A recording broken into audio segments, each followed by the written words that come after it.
sports leader. 95.7 FM and AM 950. The Fan. Rochester. An Odyssey sports station. It's time to start the show and talk about the sports we saw. Inside jokes and takes from Danger and Battaglia. Bills and the Sabres and the Amherst. Who gave a microphone to these jerks? Welcome to the sports bar, that's where you are. Welcome to the sports bar, that's where you are. Welcome to the sports bar, that's where you are. With Danger and Battaglia. This is the first full weekend without NFL football or college football since what? August? What are you talking about? You didn't watch a Pro Bowl? No, I'm sorry. No, that's not football. That's not football. That's cornhole and tug of war and dodgeball. That's not really football. I'm kind of happy we survived it. We made it through a weekend without meaningful football for the first time since the end of summer.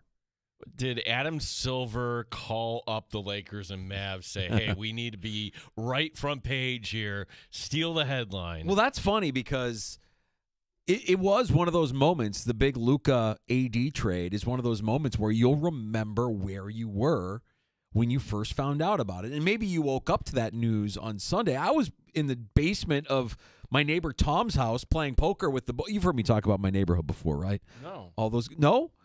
Joey Dryer Sheets, there's Tom, there's Rob the Takesman, there's Nikki Signs, there's Joey Cups, there's Cuse, there's Richie C, there's Doug, there's Tony, there's Doug, there's Mike, there's Tony,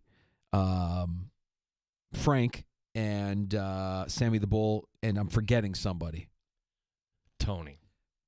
That's right. Tony. And you still haven't met Tony Gazzetta, who's a Bears fan. So we're playing cards. And it was Nikki Signs who says, whoa, Luka just got traded to the Lakers. And we're all like, no, what are you talking about? Come on. Yeah, Luka got traded to the Lakers. Anthony Davis headed to Dallas. Okay, that's one way to make an impression. And I think everybody's been talking about it since and is still talking about it right now. I mean, if you're the NBA, that is fortuitous timing, right? The idea that there's no real football happening, nobody's talking about the NFL, which we've all identified as king, and now you've got people wondering, what does this all mean? How could this happen? This is one of the most memorable, if not the most memorable trade in the history of the NBA. Well, the thing that makes it unique is, a single lake. This isn't coming. This isn't a player dictate. Yeah. This isn't like compared to the other top story, which you just heard on One Bills Live, and you won't hear just this week. You won't hear for weeks. You will hear for months. Okay, I don't expect the Myles Garrett thing to be wrapped up here by the end of the week. Right. Okay, but I do expect him to get traded, and it's a storyline that will kind of have some legs to it. This came out of nowhere, absolutely nowhere, because you would have figured. Okay, that a player of Luka's status, you would have shopped him around and somebody would have whispered something to someone else and you would have had it just kind of unconfirmed that, hey, the Mavs are entertaining offers on this. I think it's a reminder that in the world of media and sports media, if a message is meant to be heard, it will be heard. And if you want to keep something quiet, that can be done as well. Right. Right. So you want to be heard? Let's see here. We want to demand a trade. Did Myles Garrett wake up this morning and decide, or was this carefully planned at the end of the season? And hey, there's not a lot to talk about opening day of the media week here at Radio Row here, and the NFL convenes. It's their off-season convention, right? The Super Bowl. Every team that's not in it going down there. Let's give them something to talk about. Bam. Yeah, I think that Garrett actually probably heard what his GM was saying about wanting him to go straight from Cleveland to Canton and got pissed off at that comment because if you're Myles Garrett, your plan was never, I want to go straight from Cleveland to Canton. I want to win championships. I want to win a title. And if it's not happening here, then I'm going to go someplace where it does happen. And so that feels like it might have been a catalyst for the statement that Garrett put out requesting a trade from Cleveland. And I'm with you. I believe that a deal will get done, even though you're hearing everybody in Cleveland say it's not going to happen. We wouldn't do it for 2 first rounds. Aha! By saying you wouldn't do it for 2 first rounds, what you've done is you've set a floor for what this market is going to be. Yeah. It has to start at 2 first-round picks if you want to pry Myles Garrett from our organization. So I see what they're doing. I'm kind of with you, and we'll talk about what the Myles Garrett potential trade could look like if you're the Buffalo Bills or any team in the NFL. I like the comp that Schefter put out there about Khalil Mack when Khalil Mack was traded from the Raiders to the Bears. The difference here being Mack was only in the league for 4 years at the time of that deal. Garrett's been in the league for 8. I mean, there's a little bit more tread worn off the tires of Garrett, but he's still the one of, if not the best defensive player in the NFL. He is a disruptive force. He's exactly what the Bills need on that defensive line. He's Bruce Smith. Mm-hmm. Like Bruce Smith into his mid-30s was still a dominant force, became the defensive player of the year with the Buffalo Bills in the 1990s. Myles Garrett is one of the best of all time. So, okay, if the Browns want to just be honest with themselves and they look at this disastrous cap, they look at the terrible decision with Deshaun Watson, you've got to rebuild. And does Myles Garrett want to stick around for this? He's a free agent 2 years from now. Yeah, you got to be honest with yourself. So they're saying all the right stuff right now. This is a conversation that every NFL market is having right now, not just Buffalo. Well, if I'm not mistaken, I think there's a no trade clause or some kind of no movement clause, or he gets to determine where that next destination will be. Well, in his deal, it's also to this. Consider he's under contract for 25 and 26. He's kind of underpaid, right? Like the Browns don't owe him anything at this point in terms of bonus or anything. It's all base. He's very tradable. In other words, the team that trades for him it would be wise to give him a new contract. Oh, absolutely. You're not giving up, again, in theory, 2 first-round picks, a package that involves that, and having that guy walk out the door in 2027. Correct. Yeah, and when you look at the pass rusher market right now, Nick Bosa is the highest paid right now at $34 million per season. So what does a deal for Myles Garrett look like? 4 years, $140 million? When Josh Allen gets his new contract and the Bills realistically have the highest paid quarterback and potentially the highest paid defender on the roster at the same time, that would be the ultimate all-in move, Danger. Yeah, it would be an all-in move. And, hey, for somebody like Brandon Beane, who made it very clear last week when he spoke to the media at his end-of-season press conference that, players like Chris Jones just don't all of a sudden materialize. Like, it's hard to find those guys. You've got a guy right here. Put your money where your mouth is. Let's see you go to work. What's that package look like? What does that compensation look like? Go make a deal. And if that's what's missing, if that's the thing that's going to put you over the top, then get after it, man. Go ahead. Float it out there. You could make this happen. It is something that, you're right, a lot of teams are going to be able to present an idea to Cleveland about what it would take to get Garrett off of their roster. With this move, you would probably move on from Von Miller. You would clear $8 million in cap space.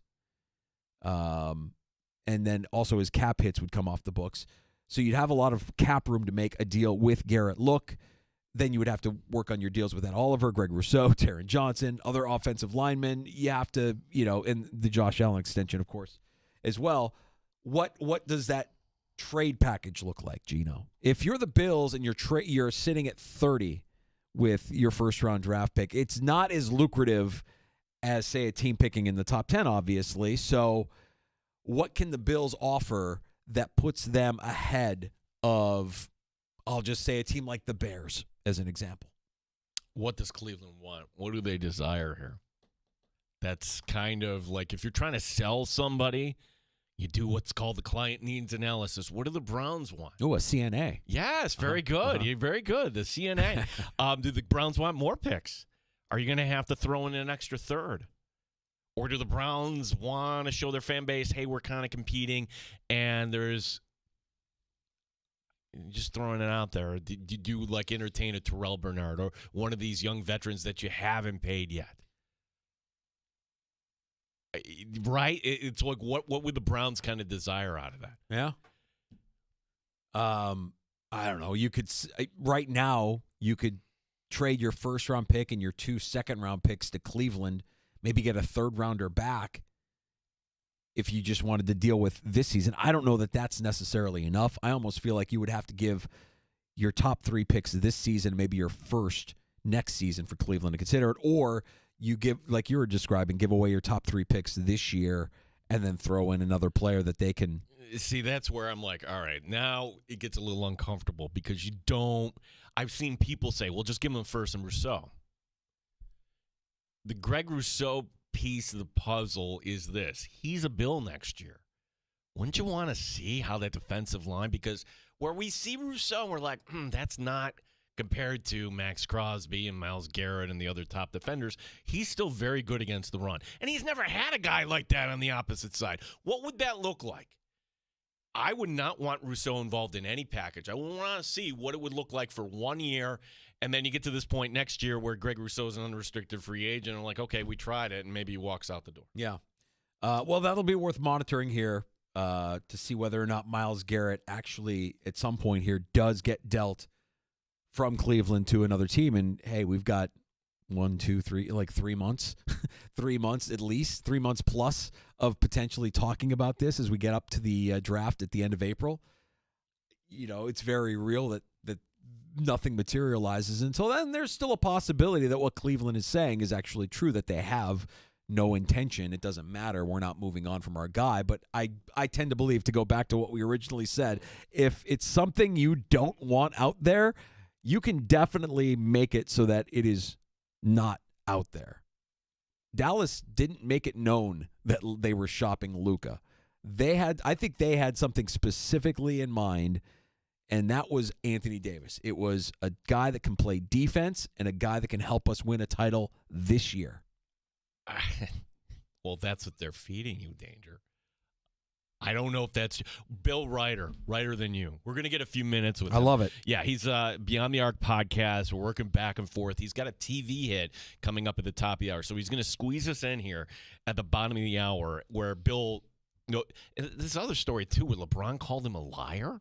Called who a liar? Bill Ryder. What? Yeah, we got to get to that too. Okay. So we got that. We've got the NBA trade deadline. Oh, and it's funny. Like, okay, the guy down in Miami there, Butler.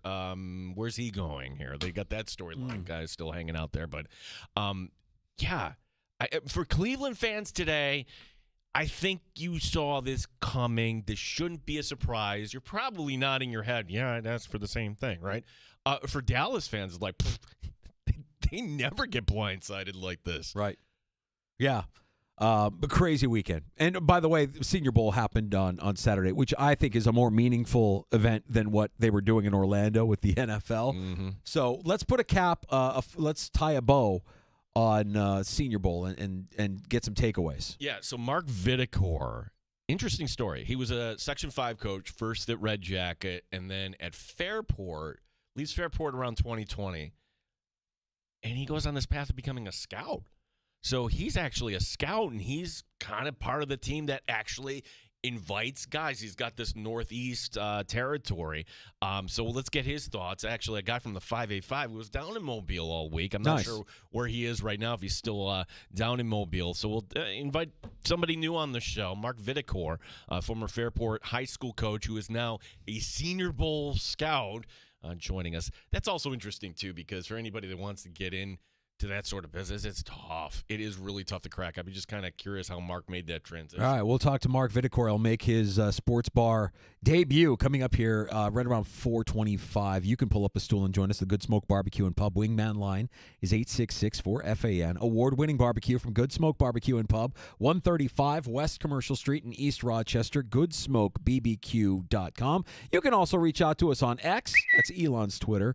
At the Fan Rochester, one of our regulars getting in early. Hashtag takes on tap. This is from Greg. I am certain that since Josh Allen is not going to the Super Bowl, he's getting MVP, further solidifying that an MVP really / doesn't win, or rarely / doesn't win a Super Bowl. I would love to agree with you, Greg, except I think this was predetermined. I think we know who's going to win MVP. It's going to be Lamar Jackson. And Josh Allen has nothing but his nightmares, which he's being vocal about now. Hey, I wake up in the middle of the night with dreams of plays that I want to have back from the championship game. I mean, it's affecting him, and to that I say good. That I say good. Look, it's still affecting, I'm sure, a fan or two. You know, I put out the meme of the guy, turning away from his significant other there. It's a lot of us have thought. For me, it's, the hell weren't you using James Cook on the last drive? Right. Okay, we're 8 days past this now, and I'm still not over this. Nikki G was having a rant on Saturday night, man. I walked right in the middle of the rant. He's due. He's due to call us here in the sports bar and just unload. Listen, it's not old news. You were on the precipice of getting to the Super Bowl for the first time since 1994. And I don't want to open up the old wound, but if you'd like to, 866-4FAN, 866-4326. Back to Greg's tweet. I almost forgot about that. That's right. Thursday night. Can't wait till DeMar Hamlin gets his retroactive comeback player of the year Thursday night. His mulligan. The AP voters like, oh, yeah, sorry about that. We kind of messed that up last year, giving it to Flacco. We'll give it to you this year. Is that cool? We good? All right. Enjoy free agency. Go out there and get him, pal. Thanks for that, Greg. Appreciate it. And again, your calls are always welcome at 866-4326. The thing I'm stuck about when it comes to Luka is this. If you believe the Dallas GM, there's some info people saying the same thing. Like, literally, you didn't shop him. You didn't call the Celtics. You didn't call OKC. You didn't call any of these teams that maybe have extra picks, that have talent that could help you today. I understand Anthony Davis is a good player, but to me, this is doing the Lakers a huge solid, because guess who's not going to be on the court in 2 years? I'm sorry. Yes, I know. It's really sad, Danger. LeBron is going to retire at some point. That's just what you think, man. That's just your opinion, man. He could be on the court for another 5 years. The only justification I can give it is they have a type. They knew exactly the player they wanted, and his name is AD. They wanted AD because he's a defensive beast, and that's what's missing. And if that's what they want, then that's what they get. Now, the other element of this, and I think, probably why they wanted to keep this quiet, it'd be very easy to connect dots and say, like, oh, well, this is just the Mavs saying that they don't want to pay the max contract, given the history that they've had with Luka. And when Luka's on the court, we all see it. We all know he's fantastic. It's what he's like off the court that we don't know. See, this is the fair or unfair part of this. It's like, oh, there must be some other. Well, they talk about his conditioning. Hey, TMZ, there's a picture of Luka with a beer at lunch before the Western Conference Final. What does that mean? Hey, Michael Finley taking a beer away from Luka. Yeah. What does that all mean? Right. A grown man taking a beer away from another grown man. You sometimes get punched in the face for doing that. He's lucky Luka didn't act in aggression when I saw that video. I'm like, whoa, but that is telling, right? That small clip might just be the small part of the bigger story here. Dude, you can't stay in shape, or you're not in the shape that we want you to be in. And you're drinking a beer every chance you get ain't going to help you out there. Now, again, when he's on the court, we see it. He's magnificent. For the Lakers, long term, this is a great deal, right? Yeah, if LeBron steps away, you've got your star for the next 10 years. I don't know what it does for them this year. I don't know who's defending on that team. I don't think anybody's defending on that team. And you got two guys now that constantly want the ball in their hands with LeBron and Luka. So, good luck managing that if you're There's another angle to if you're this. Redick. Like, Mark Cuban, it's kind of sad he's not there, right? Well, the word on the street is that the new owners they're real estate people. They don't really know basketball. So it's Nico's show. Like, Nico, do what you need to do. And if Nico believes that defense wins championships, which he said, then you can't do much better than what they got in return for Luka. And, Luka's not any sort of defender. I mean, we were making jokes during the finals last year how he wasn't getting back, and it was kind of sad as far as the defensive performance is concerned. So you move off of that, and when was the last time he was even on the court, right? Well, Christmas Day. Yeah. Christmas Day. I remember watching that with my son, like, oh, well, okay, he pulled up lame, and then you kind of realize if you don't follow all that closely, wait a second, he hasn't played since then? Right. Not to question somebody's injury, but durability is But also. you're not showing up at training camp, or you're showing up late to training camp. Conditioning has always been a thing. So it's fair for the Mavericks, in my opinion, to say, hey, this guy's due for a max deal, and we don't really think he's going to be worth what he believes he's going to be worth. He's not worth the max deal to us.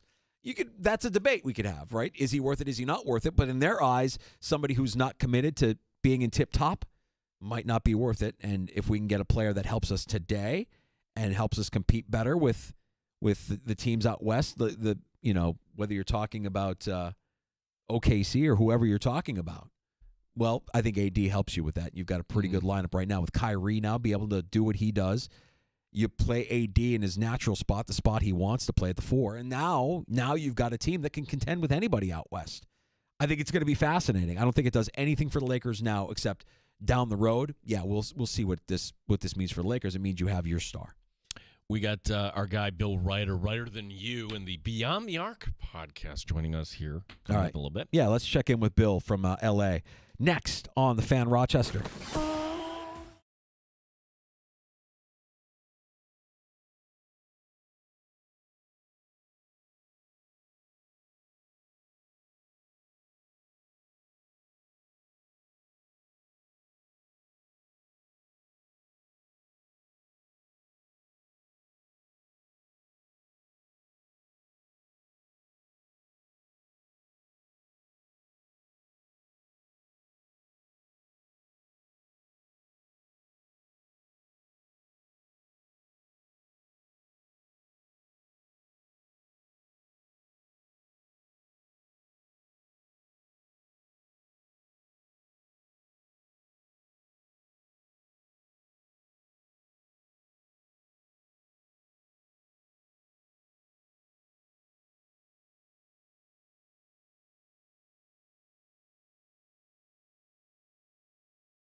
Asking for a trade. Chris Brown today on One Bills Live on what a package would look like for the Bills. I would think for a team like the Bills, who are drafting at the bottom of the round, you probably have to trade your 1, your 2, and maybe a player because you're picking so late in the draft, round-wise, that there's not as much value to your draft capital as other teams.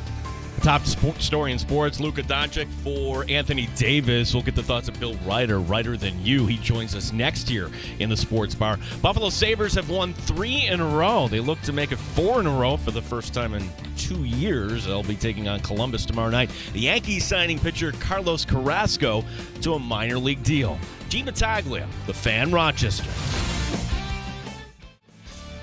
Top shelf sports talk. You're hanging out in the sports bar with Danger and Battaglia on the Sports Leader, 95.7 FM and AM 950, The Fan, Rochester.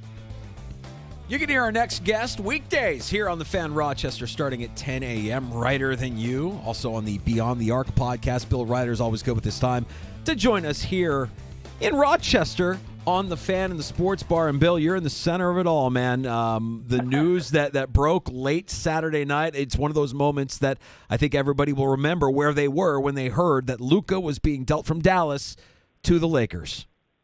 Yeah, I was in my kitchen really excited about a slow work night. Well, Bill, where do we want to start here? LeBron calling you a liar? Explain to our audience how this all started, and have you made amends here with LeBron since all this happened? The amends has not occurred. This would be amends part 2. So quick history. Covered LeBron back in 2010 as a columnist at a different place at FoxSports.com.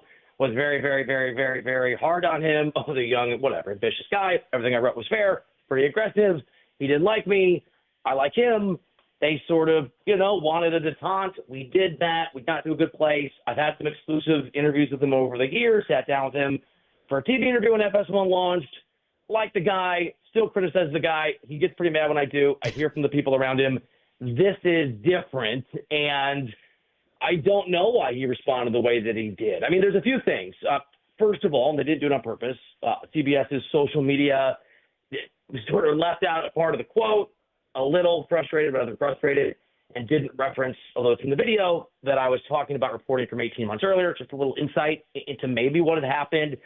But also, guys, I think LeBron either was behind the AD move and doesn't want to take the blame, or is telling the truth, didn't know, and is pretty pissed off at the Lakers and directed that toward me.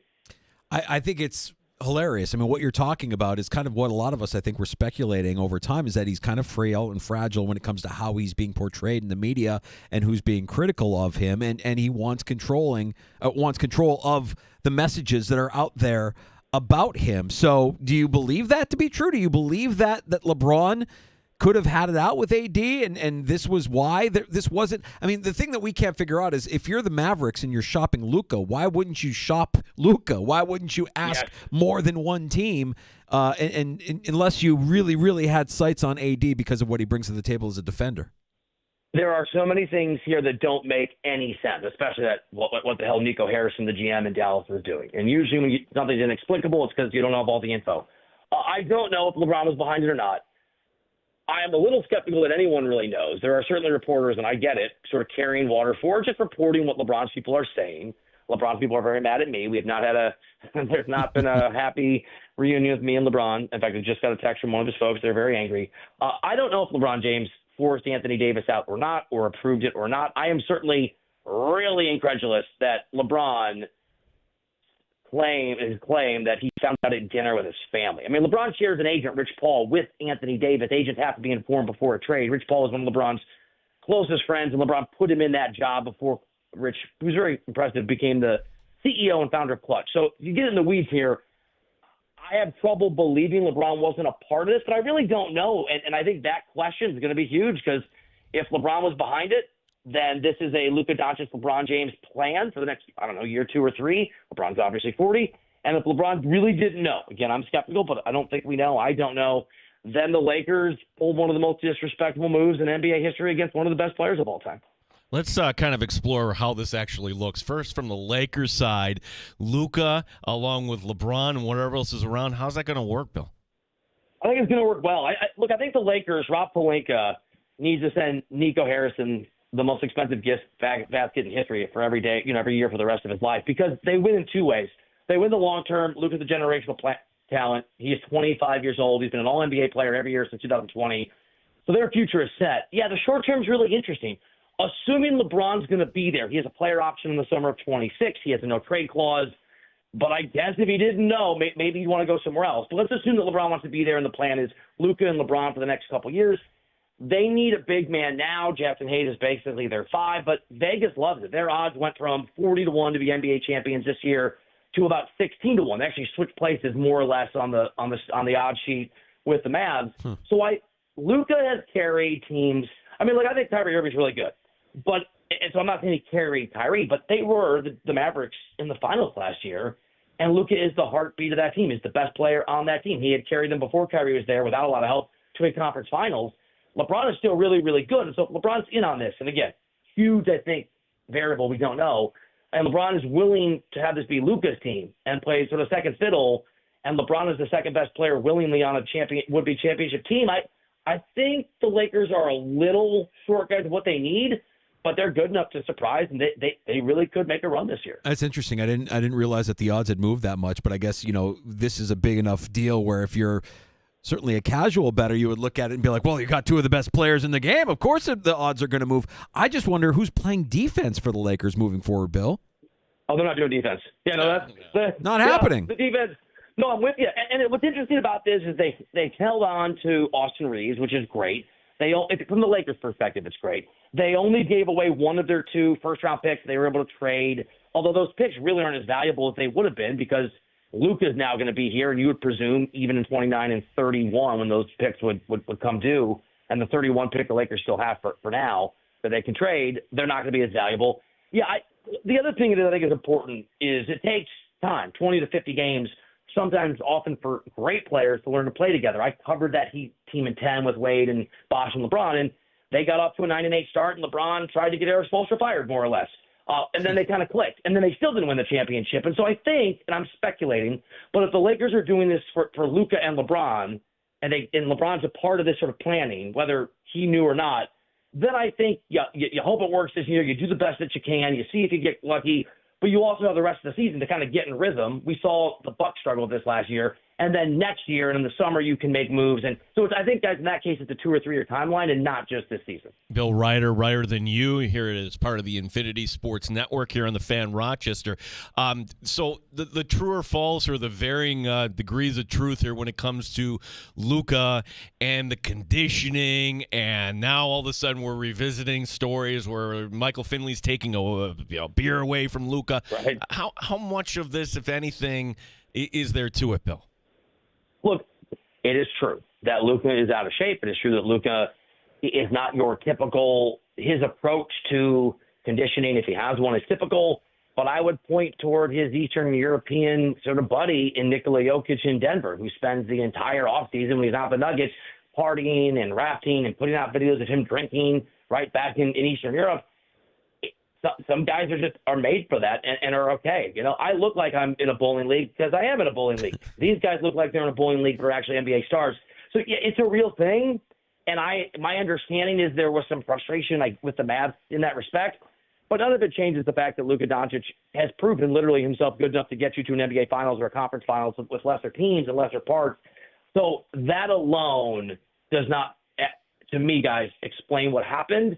And I don't think it's the true reasoning, whatever went down, behind the Mavs agreeing to one of the biggest deals in NBA history without getting the return they should have. Bill Ryder, Ryder Than You, joining us from L.A. here in the sports bar, Danger and Battaglia. Now, on to the Mavs, Bill. There's a lot of talk that having AD with Dallas, playing in the position he wants to play and playing in that 4, that this actually makes the Mavericks a contender, and they can compete with anybody, including OKC, when you get to the playoffs here. What is your thought on what this does for the Mavs here in the short term? We already discussed what it means for the Lakers in the long term. Yeah, I don't think it's a net positive for Dallas, but I will also admit to you that I did not think that the Rockets were going to be this good this year, right? So you get this stuff wrong. But my best guess, and again, the Vegas odds would reflect this. That doesn't mean that it's true. I don't think they have enough offense. Luka Doncic, again, I can't overstate how ridiculously talented he is and how it's so easy to go to him for scoring. I know Kyrie Irving can do that too. But, and you're right, Anthony Davis is an amazing player, Defensive Player of the Year candidate. He probably won't win this year, but he could, and he's certainly going to be in consideration. I have a ballot. He'll be somebody I'm thinking about. It's a remarkable rim protection, but AD's not a great or massive three-point shooter. You lose a lot of volume and a lot of usage rate from Luka. So this year, short term, I don't see it. And again, I don't know. I've had people in the NBA suggest this is true to me. I'm more inclined to believe that this was a forced move by Luka behind the scenes, by a new ownership group, and that kind of gets in the weeds, but there's some reasons there to think maybe. It's just hard for me to believe that Nico Harrison, the GM, would actually do this deal, because you can trade Luka and get a lot more back than just Anthony Davis and what they returned. If he had the leverage and the freedom to actually make the decision whether to do this or not himself. So, Bill, I want to congratulate the NBA for getting us to talk about the NBA on the first day of Super Bowl week, and we've got a deadline coming up on Thursday. And then, you got this whole Jimmy Butler storyline. What do you think ends up happening there? More of a hot mess. Great question. I covered that Heat team, like I said, back in the day, so I know some people in that organization, and I won't pretend that I know exactly what's going on. But when I talk to folks in or around the Heat organization, they seem baffled by what's going to occur, and that is not usually the way that place runs. I don't think they know. I don't think anybody knows. And this really comes down to, again, kind of in the weeds from the CBA, but Jimmy Butler wants to be a member of the Phoenix Suns. Sources in Phoenix tell me that they'd like to get Jimmy Butler. They have to move on from Bradley Beal. He has to agree to waive his no-trade clause. Only he and LeBron have one.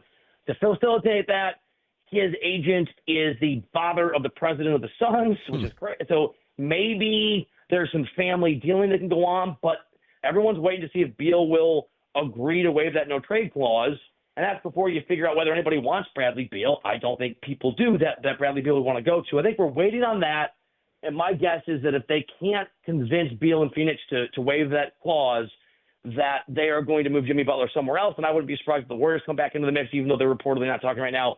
I think it's going to come down to the wire, but Riley and Butler are two of the most stubborn people in the NBA, and they're playing a pretty dangerous game of chicken with each other right now. Yeah, what about those Warriors? Am I believing rumors that they're trying to get KD away from the Suns to bring him back to pair somebody with Steph here down the road?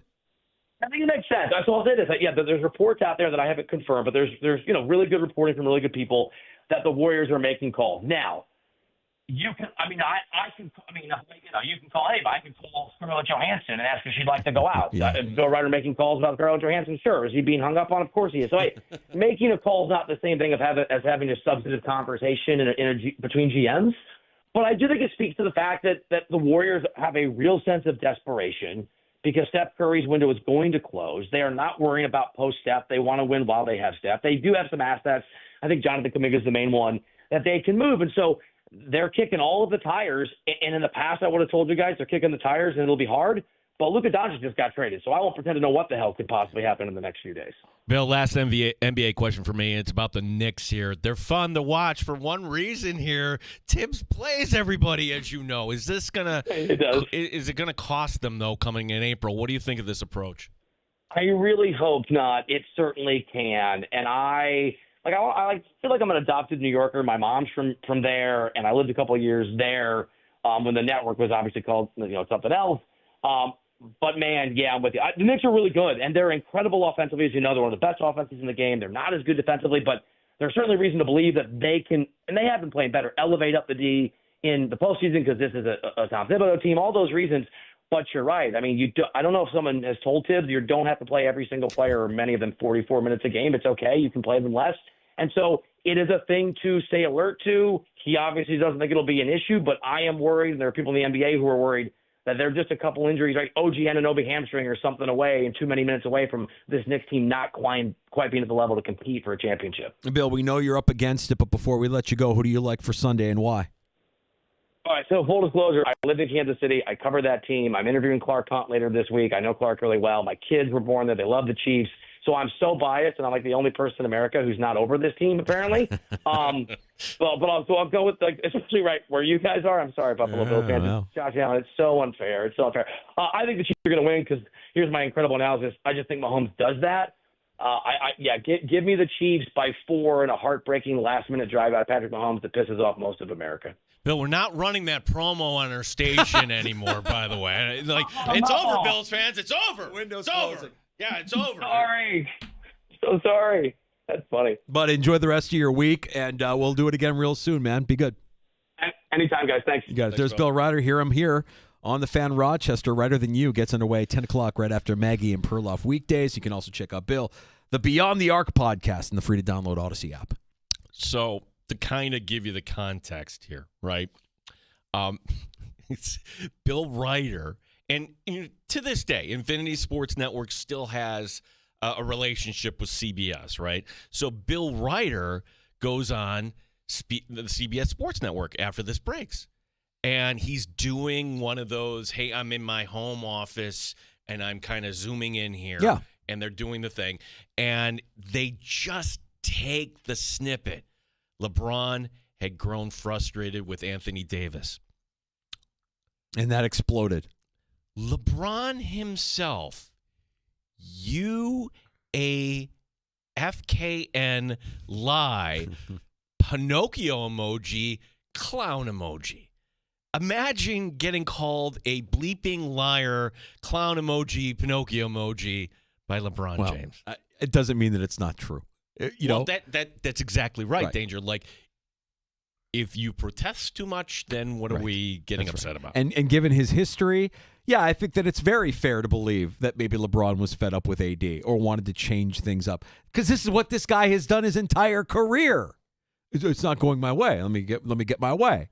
So you get your way. I think this came from Pelinka and the Lakers.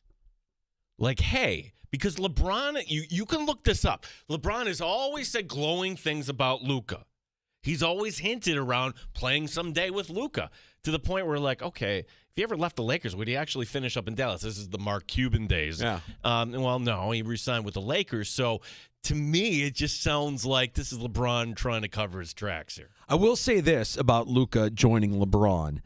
If conditioning is a factor, if that is something that is holding back Luka from being the best version of himself that he can be in the NBA, if there's somebody that he could emulate and learn from, it's the guy that's 40 years old and still playing the way he played at the Garden over the weekend. I mean, like, LeBron, for his age and for as critical as we are of him, I mean, I do appreciate the fact that he's doing what he's doing at this advanced stage of his career.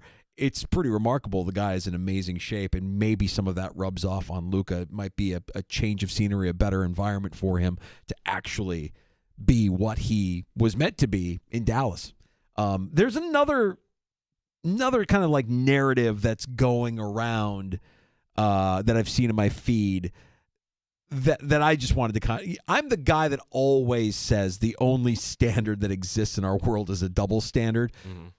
I don't know that this is a double standard, though. I don't know that what we're seeing here between Luka and the Mavs is something that I would call a double standard, and I'll explain why when we come back from the break next.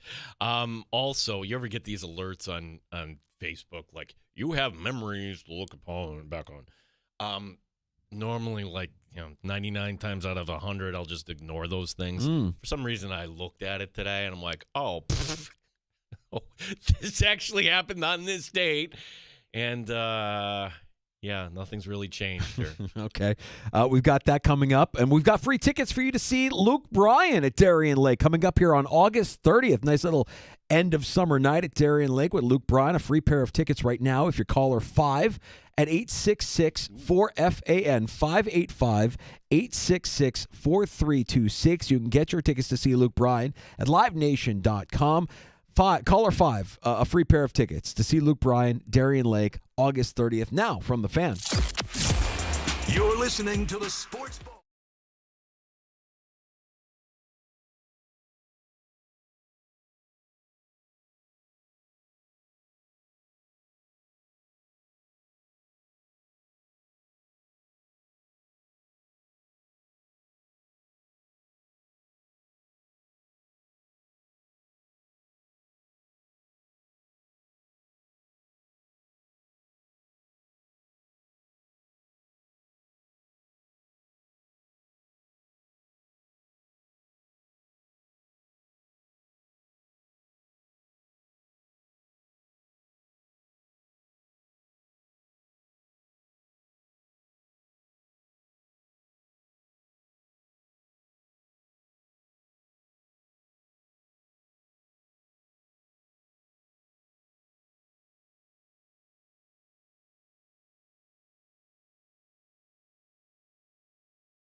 FM, The Fan, Rochester. All right, back in the sports bar. It's Danger and Battaglia. Don't forget, we put a bow on the Senior Bowl next hour with Mike Vitacor, who stops by. He is the scout at the Senior Bowl. He'll be stopping by the sports bar here in about a half an hour or so. Odds, can I interest you in them? Danger, who do you think is the favorite right now? And this is something you can't wager on in New York State. I'll kind of make that clear up front. But opening odds, who is the favorite to land Myles Garrett in a trade? Oh, I know the answer to this. This is unfair.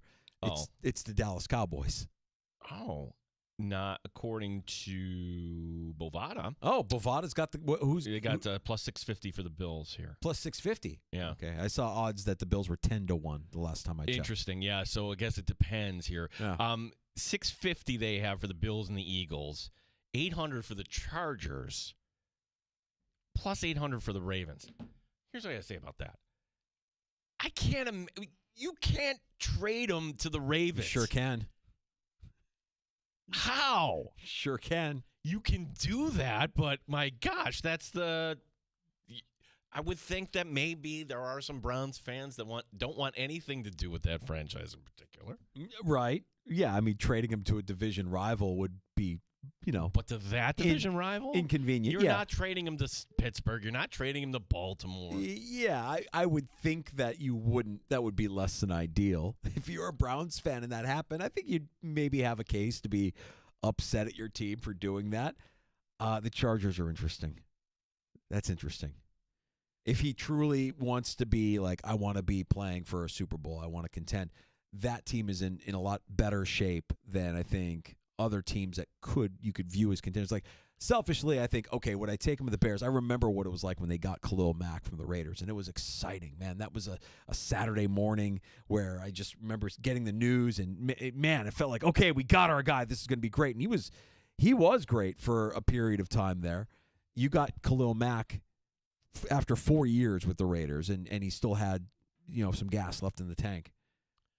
If there's a detractor to the Myles Garrett situation, it's that he's been playing longer than Khalil Mack. So the comps aren't really apples to apples. It's close, but it's not really apples to apples. And if he indeed says, I only want to be traded to a contender, then yeah, I like the Bills, but I also like a team like the Chargers. And I hate to say it, the Chiefs would probably figure out a way to be involved in that as well. Text to me. Okay. Myles Garrett is ours. Me. Says who? For Pete Binkley. This guy. I haven't blocked him yet. Yeah. You need to do yourself a favor. Sometimes it's okay to cut people out of your life, Cheeto. It's okay. Just cut him out of your life. Just kind of can't do that move to Jay. forward. No, he's a great guy. He's a great guy. He's a great guy, even though he's a Chiefs guy. I had to, not answer his text for a week. I saw some of this chatter online with the Luka AD trade, the double standard that exists in sports, where teams can move off of players whenever and however they want. And if a player wants out, that they get labeled as cancerous or selfish. And I'm always quick to point out that in our society, the only standard that exists is a double standard. But if I'm the Mavs, I don't know, man. I mean, this feels kind of simple to me. You have an employee in Luka that you don't feel is worth the max he was entitled to this summer. Luka has a job. He's under contract. And his boss, the Mavericks, didn't feel he was worth it. So Luka could have negotiated a lower figure with a no-trade clause, but if you want max dollars, the team has max rights to do what they do, and it may not make sense, and it may seem one-sided, but ultimately, I don't know that we're going to know who actually won this trade until either of these teams wins a title, and that's the end of the story for me. Or maybe neither of those teams, because the Lakers right now, okay, they'll be entertaining, but is that going to carry them through to the finals? There will be no defense on that. Like you heard Ryder just say, no defense. They're not playing defense. You're hoping that LeBron can give you 25 to 30 a night and Luka can go off. And Ryder made also an interesting point. Like, you can do a tweak here or there, but if you're going to blow the whole thing up now, it takes time for these guys to gel. So Kyrie and AD and how all that looks, that is probably the crux of this, is that the Mavs knew, all right, he's going to want the max. we actually don't feel comfortable giving you these dollars. Right. And this isn't the Mark Cuban. If you don't follow it that closely, he sold the team. Right. This is just people that run this. Cuban has no idea. He's perplexed as any basketball fan is why you do this deal. But if you're the new owners of the Mavericks and you don't really know basketball and you're asking Nico, your GM, to kind of handle the business, if you're the GM and you know he ain't really putting in the work that we ask him to put in, he's not in shape, he's missing time, he's not showing up at training camp, and he's just going to be more headaches down the road than he's actually worth, let's try and win a title this year with what we might actually need to win that title with AD. Luka can't be invisible in LA. I get it that Dallas is a big market, but the Mavs aren't the top story there. And I would guess that Luka being out, many people wouldn't even kind of right. You go to Los Angeles, the Lakers are head and shoulders above every other franchise there. I thought the party scene was good in Dallas. Wait till he gets to L.A. It could ruin him. If this stuff if there's a shred of truth to this. And I think Bill brought up a good point, too. It's like, hey, the other guy in Denver won a couple championships and goes home and he parties. Yeah. Does that mean he's not committed? Yeah, I'm not sure. It is interesting, and we want to cast judgment and say he's fat and he's not committed.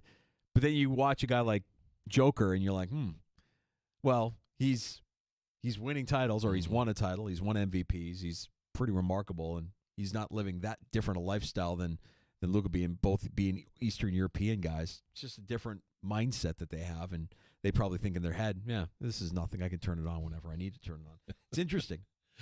Imagine, Josh Eller, somebody saying you lie. I still can't get over that writer. That LeBron took a shot. Yeah, I mean, I think if you're Bill Ryder, you're feeling pretty good that your words were that impactful that it got to the guy.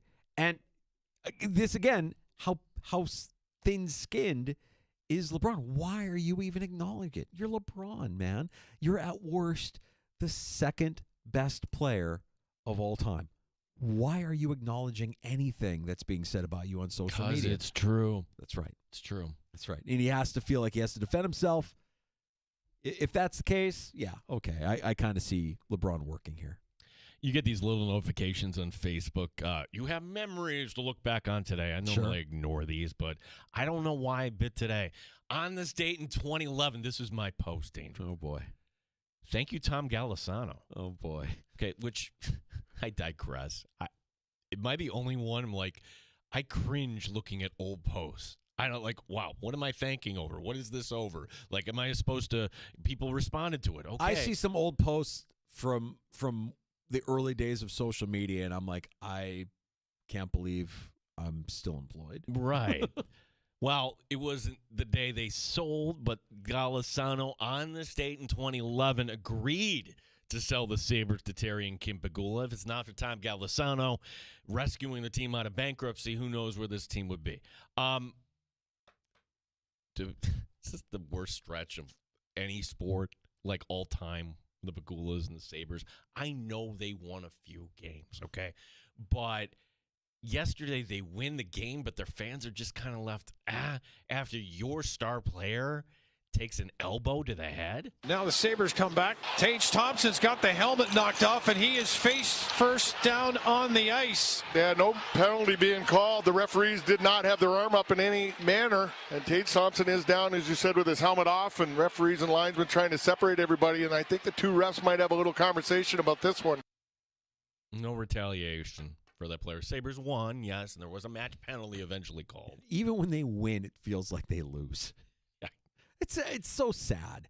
It's so unbelievably sad. And then to top it off, afterwards, when Lindy Ruff was questioned about it. This I actually like, but if he's questioned about it, it's Lance Lysowski. You know what it is? It kind of goes to what we're saying about LeBron. LeBron is reacting the way he's reacting because there's probably some truth to it. This is our buddy Lance asking Lindy about the hit. in the post-game press conference. I didn't watch the replay of it till after the game. Definitely a hit that you don't like. The penalty was well-deserved. I know I had a couple guys that wanted to go after him right away, a couple guys. And where we were at in the game, there was going to be a time we were going to even the score. People on the outside who would see that play, Lindy, would come to the conclusion that your team would not. Let's go. Next question. How frustrating is it, though? It's a match penalty, and the guy left, so you didn't even get a chance. He's gone for the year, and you don't play him. Well, then you pick another guy. Pick another guy. Pick any guy then. They didn't. They didn't. They didn't. So is that Lindy saying they should have picked another guy? That's Lindy. I don't know what to say other than this isn't a team. This is not a serious team. This is a very unserious NHL team. When you have one of your, if not your best player, getting his helmet knocked off in an illegal dirty play, and you don't react to it, I don't care how tough your coach is or what his reputation is or how many times he swears in the post-game press conference, you won the game. You're in last place. You're not going anywhere. And you're not going anywhere because you're not a team. You are unserious as a team. Gino, I mean, even in men's league hockey, instinctually, you go after the guy that goes after your best player. You go after the guy that does something that's dirty. You don't even think twice about it when you're on the ice. You don't have to go to men's league. Let's look in the organization. We're proud of this Amherst team because, hey, our goaltender got run against Hartford in a game against November. We remembered it. And Hartford, some idiot, shot the puck after the whistle. Boom, gloves are off, line fight, it's on. And not only did you win the fight, you won the game. That's right. You can do both. And you can actually walk away with a different sense of team, of belief. The Amerks are what the Sabres should be. See, the thing with Lindy, this is how we remember Lindy, right?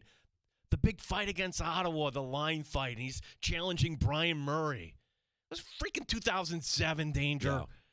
Yeah, it feels now like it's a guy that's collecting a paycheck. Because you could say all you want in the post-game press conference, your team looked bad.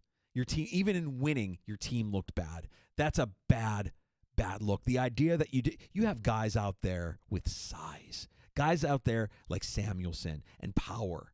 What are they doing? Why are they not mixing it up? Why are they not going after that scumbag?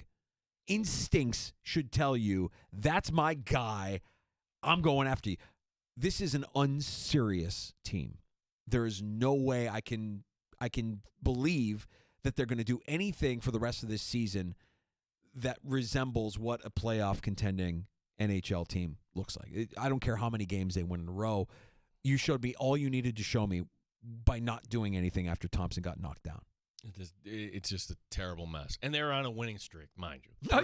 This is them with a 3-game winning streak. And how many of those have they had? They've had like 5 of those, I think, this season. When was the last time they won 4 straight? It was January 03. January 23. Yeah, it's been a second. So it just feels like 03. I know, Lindy is tough and Lindy is gritty and he's gruff and your words do not match your team's actions. They do not. And you could say that there were a couple guys that wanted to go after him. They didn't. You could say that you find anybody. They didn't. You would have, when you were a player, yes. If Rob Ray was out there, yes. We know what would have happened. That's not what this team is made of. This is an unserious hockey team. I cannot take them seriously. And I'm glad Tage is okay. And maybe the next time they play the Devils, you get a little payback. But I don't care at that point. Not happening until next year. Oh, this is it. Yeah, because they open up the season overseas. That's right. Yeah. Jeez. So, yeah, just kind of a joke. Even when they win, it feels like a loss. The Sabres just can't do anything right. Oh, it's the State of the Union address with Roger Goodell. I didn't know they moved that up. Hold on a second. Is the Super Bowl this weekend? I almost forgot. My goodness. We'll do our best not to talk about it, right? Yeah.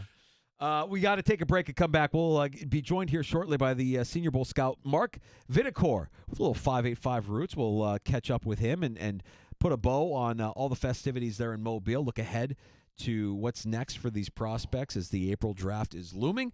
We'll have time for your calls as well if you want to join us in the sports bar, 585-866-4FAN, 866-4326. Bills.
Rochester. And streaming online and in the Odyssey app at The Fan Rochester. The sports leader, 95.7 FM and AM 950. The Fan Rochester. An Odyssey sports station. The Fan Rochester. Sports update. Let the speculation begin. Where will Myles Garrett play next year? The Cleveland Brown defender putting out a statement today asking for trade. Steve Tasker on One Bills Live. And what would this take? I would think what they're doing right now is sitting down and looking at the numbers cold and hard. If we're going to do this deal, here's what we're going to have to have. You know, somebody's going to have to relieve us of the financial burden. It's going to have to make sense on our cap, and we're going to have to get, some draft capital back. But the finances are job one. Sabres have won 3 in a row. That's after the win over New Jersey. They look to make it 4 in a row tomorrow night as Columbus comes in. Amherst have won 4 in a row. They get the weekend sweep over Syracuse. They're next in action coming up Friday as Belleville comes to town. Yankees today signing pitcher Carlos Carrasco to a minor league deal. Gene Battaglia, the sports leader, 95.7 FM and AM 950, The Fan Rochester.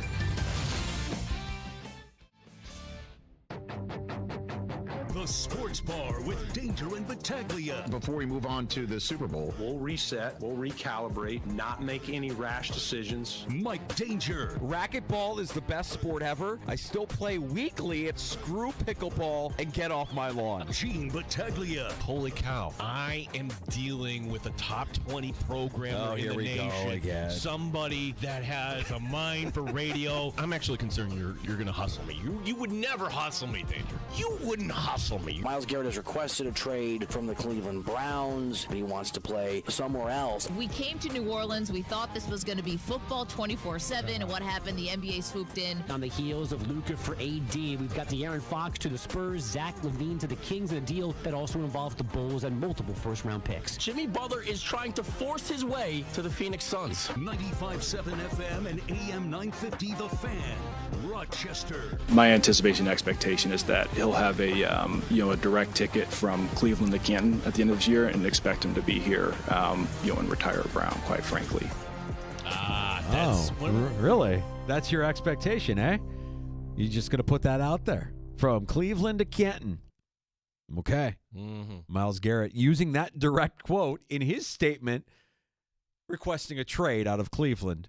It was never my intention to go from Cleveland to Canton. It was my intention to compete on the biggest stage in the world and play for a Super Bowl, which hasn't happened yet for the Browns. Remember what Myles Garrett said toward the end of the season. This is at the end of the calendar year where Mary Kay Cabot and others he's talking to says, hey, how this team is going to build itself, that's going to determine, my plans here for the future. And, apparently the Browns aren't really kind of keen in looping in Myles Garrett, but he is that important. I would have looped him in.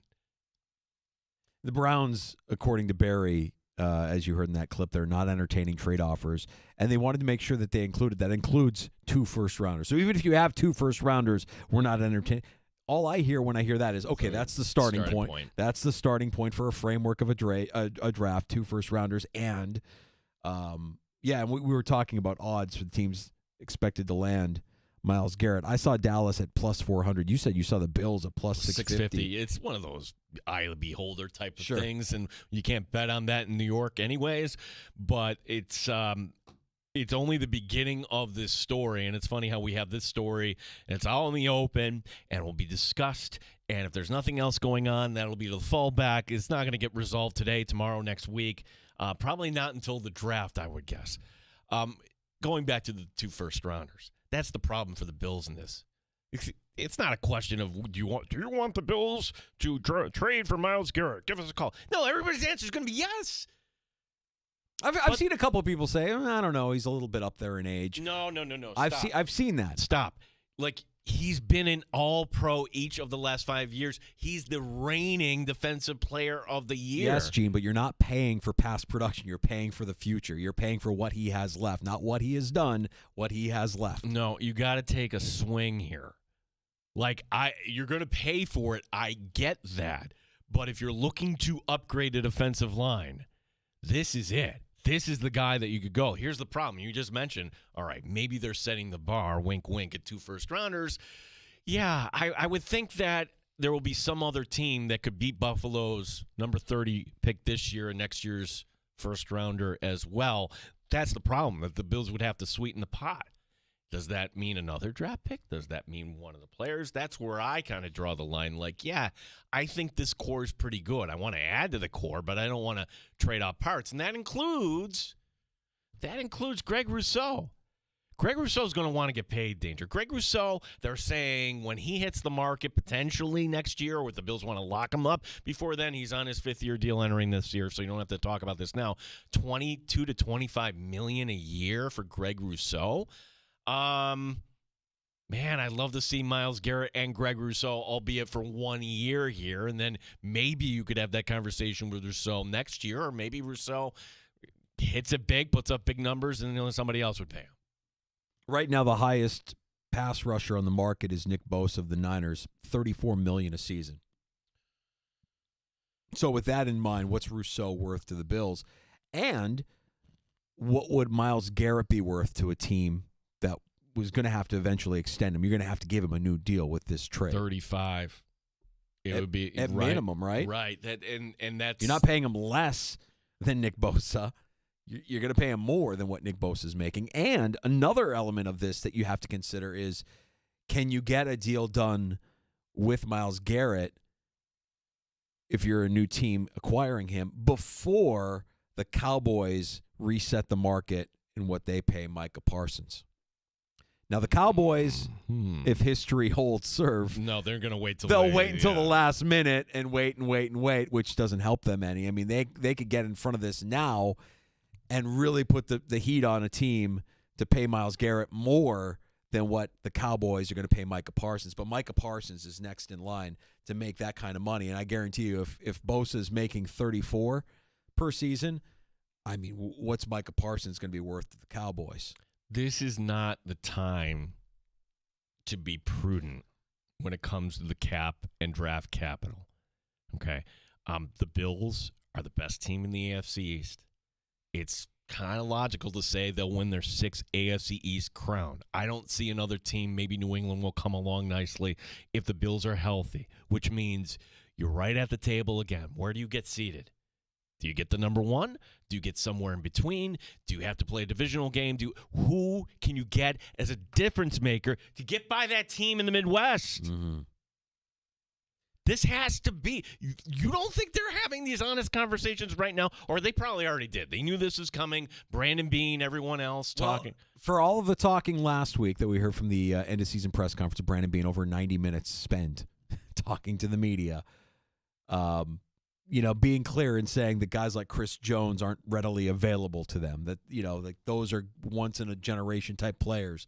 I think you have one here that is now readily available to you and every other team that might have an interest in Myles Garrett. At minimum, you're picking up the phone. At minimum, you're doing your due diligence. You have to go after this guy. And, yeah, your draft capital might not be what other teams' draft capital might be, but you are a contender.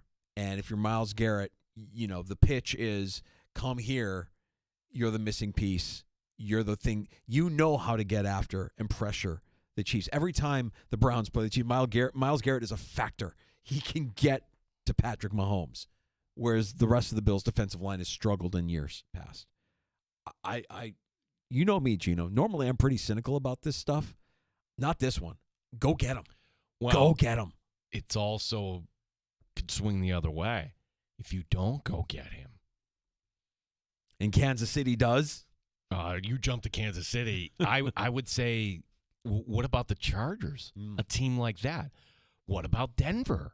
Like, put him on another playoff team, and all of a sudden they're thinking, we're going to go after Kansas City. Like, if it's not in Buffalo, send him to the NFC. Send him to Philadelphia. Send him to Arizona. Send him wherever. I would take him. Chicago would take him. You should be on the phone. I hope they are. I really hope they are. You give up your number 9 overall pick? Well, that's what Buffalo would be competing with, right? That's right. That's why I think it's worth having the exercise, having the chat, and recognizing that if you do indeed want to get this done, if you're the Buffalo Bills, I hate to say it, but it might have to involve a player as well. You might have to move on from a player to send to Cleveland as well. That's tough. And it might, we might not be looking on the defensive side of the ball. Maybe it's an offensive player. Don't know. But that, I mean, you might have to give that up given that 2 firsts seems like that's the opening salvo. And your first-round draft picks are not going to be as valuable as the first-round draft picks of a team picking top 10, obviously. Here would be and I'm going to sweeten the pot. 2 firsts, 2026 third, and a player, Eli Anku. Oh, I'll sweeten the pot. We'll give you this year's first, both second-round picks, next year's first, and you can have the Buffalo Sabres. We'll trade you the Buffalo Sabres. Cleveland can have their pro hockey team that they don't have. You can play right there, Quicken Loans, and everything is squared away. Is that a sweet enough deal? We'll trade you the Buffalo Sabres along with our draft picks this year and next for Myles Garrett. Can we get that deal done? Can we get on the phone and get that deal done with Andrew Barry? I will see that. And I'll throw in the Bandits, too. Oh, you don't need the Bandits. Yeah, you don't need the Bandits. Cleveland could use an indoor lacrosse team. Yeah, they'll keep the Bandits. They'll make Rochester a part of the deal. Ooh. Yeah, careful what you wish for. Careful what you wish for. Brad in Rochester joining us. You can give us a call, 866-4326-8664-FAN. Hey, bud. Hey, if I'm going to go for Myles Garrett, we do have a couple players we could get rid of and sweeten the pot. One, Cleveland does need a quarterback, whether it's a bridge quarterback or someone who's actually functional. So Trubisky's on the block. Yeah, that does not fit the description. Not working out with us. Yeah. It's not working out with us, so he's on the block. And those are 2 people plus 2 first rounds and probably a third in 2026. Oh, Brad, are you being serious? Like, Elam is not a part of this. Trubisky's not a part of this. Yeah, they want actual players. Yeah, hold on. Tell me Cleveland doesn't need a quarterback. But this isn't fantasy football, Brad. You can't fleece an NFL GM. There's just no way that you can include Mitch Trubisky or Kyer Elam, a first-round bust, in any sort of deal with one of the best, if not the best, defensive player in the league. You have to give up a player of actual value, a player that can go out there and contribute from day one. I mean, think about what the Bears had to do to get that first overall pick from Carolina. They got DJ Moore back in return for Carolina to get that pick. I think you have to be serious and say, all right, who of value could you actually potentially offer up? Fred's joking, right? Mitch Trubisky. Elam. He called Mitch Trubisky a functional quarterback. John in Rochester. Hey, John, what's up, buddy? Hey, how you doing, guys? Doing well. Hey, I heard a take earlier today on Tasker and Brownie. Caller called in, and I totally agree with what he said. He said, which I agree, is that Garrett's got character flaws, especially with that Mason Rudolph thing. And he accused them of being racist and calling him the N-word, and NFL had to investigate his offensive line to see if he said anything. And he did all that to get out of his suspension. And I think he's got character flaws. I don't think he's good enough to be a Bill just because of that. And this other caller, he nailed it. That's exactly how I feel. Appreciate the call, John. Thanks, John. John wants a team of Boy Scouts. Good luck winning a championship with that. I'm sorry. I don't care about any character concerns you have of Myles Garrett. We all remember what he did with Mason Rudolph all those years ago. It was bad. Yeah, it's John, bad. John, I'm going to assume you're a certain age. You know who also had character concerns? Because he got suspended 4 games for illegal drugs. That'd be Bruce Smith. Right. Like honestly, I'm sorry. If you want to win titles, eventually you're going to have to seed some character flaws in order to get the guys that can actually play the game. Now, that being said, that was pretty scary, though. I'm like, oh, my God, he could have killed It was Mason terrible. Rudolph. No, it was terrible. We all remember it. We lived through it. We remember it very well. It's very vivid in my mind still. And I would also say, where would any of us be if we didn't have a second chance? Deion Dawkins likes to go drag racing or drifting in the off season. Like, right, huh. does that give you pause about Deion Dawkins? Because that's a dangerous activity that he participates in the off season. I don't think it matters. I think all of these guys, in one way, shape, or form, are not angels. They are not going to be Boy Scouts. And you have to kind of deal with Von Miller has character flaws. Jesus. he's going to be a Hall of Famer. But I mean, think about all of the crap that he's been through. You don't want him on your team, okay, John? Good luck. Good luck winning a championship with a bunch of Eagle Scouts on your defensive line. I think the obvious example was sitting right in front of us in Von Miller. My gosh. Yeah. Yeah. So I hear what you're saying, John. We all remember it, but that's not enough to deter me from wanting Myles Garrett. If there are detractors who, I'll listen to. He's been in the league a long time, and he might not have as much left in the tank. I'll listen to that because it's been 8 years, but he hasn't missed a lot of time. I don't care about the character issues. If you think that there are character issues, I'll tell you that they all have character issues, including guys that are on this team right now. We got to go to the Senior Bowl and put a bow on all of this weekend's festivities. Senior Bowl scout Mark Vidacore, some 5'8" roots. We're going to learn more a little bit about him, about the event, about what we have in store for us here with some of these prospects who had the chance to play on Saturday. Senior Bowl scout Mark Vidacore next, joining us here in the Sports Bar. Danger and Battaglia on the Fan. You're listening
update.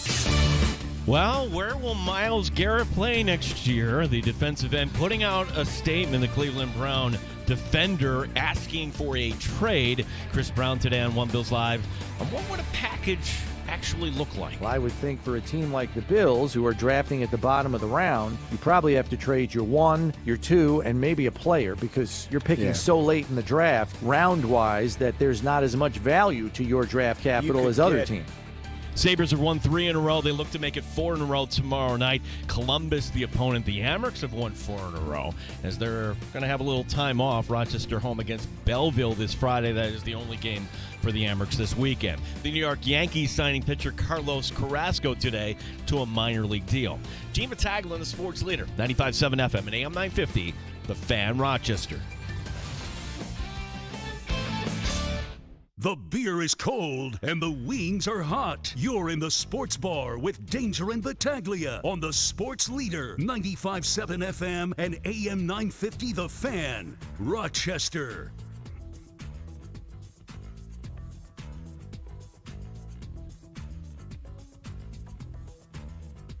Back in the sports bar, Danger and Battaglia. As we're angling to get our guest, Senior Bowl scout Mark Vitacor, on with us here. Give us a little peek behind the curtain there from Mobile this past weekend with all the prospects in Mobile for this weekend's game. We look ahead now to the NFL Scouting Combine coming up here in about a month. Mark Vitacor scheduled to join us next here in the sports bar with Danger and Battaglia. Plenty to get to throughout the course of the week here, as well as tomorrow, our usual Tuesday afternoon visits with Matt Perino of the Syracuse Post-Standard. We'll also check in with Amherst head coach Mike Leone. You mentioned in your update the Amherst have won 4 straight. They're red hot, taking a little bit of a break. So we'll catch up with those guys as we do on a Tuesday. You know, Danger, I'm okay if we move off of the Senior Bowl talk today, because when you're looking at things and we're all excited about the draft and everything else, I didn't expect that we would have hey, could the Bills actually pull off a big trade like this? Our buddy Tim just texted me something online about Max Crosby now. I'm like, okay, now it's going to be silly season, right? I didn't get the impression that Max Crosby is available. Not when Max Crosby was talking about his excitement of hearing from Pete Carroll for the first time. What the Raiders should do, if they're being honest with themselves, they should just kind of tear it down and take the Bills approach. For any team for that matter, if you don't have the quarterback, that's step number 1. Like, it's fun to build around a defensive player if you have a quarterback. The Raiders don't have a quarterback. Yeah. So good luck to Chip Kelly, who goes from Ohio State to Vegas. It's going to work out just fine. You get Marcus Mariota from the Commanders, and then you just run it back with Mariota and Chip Kelly in the NFL won't work.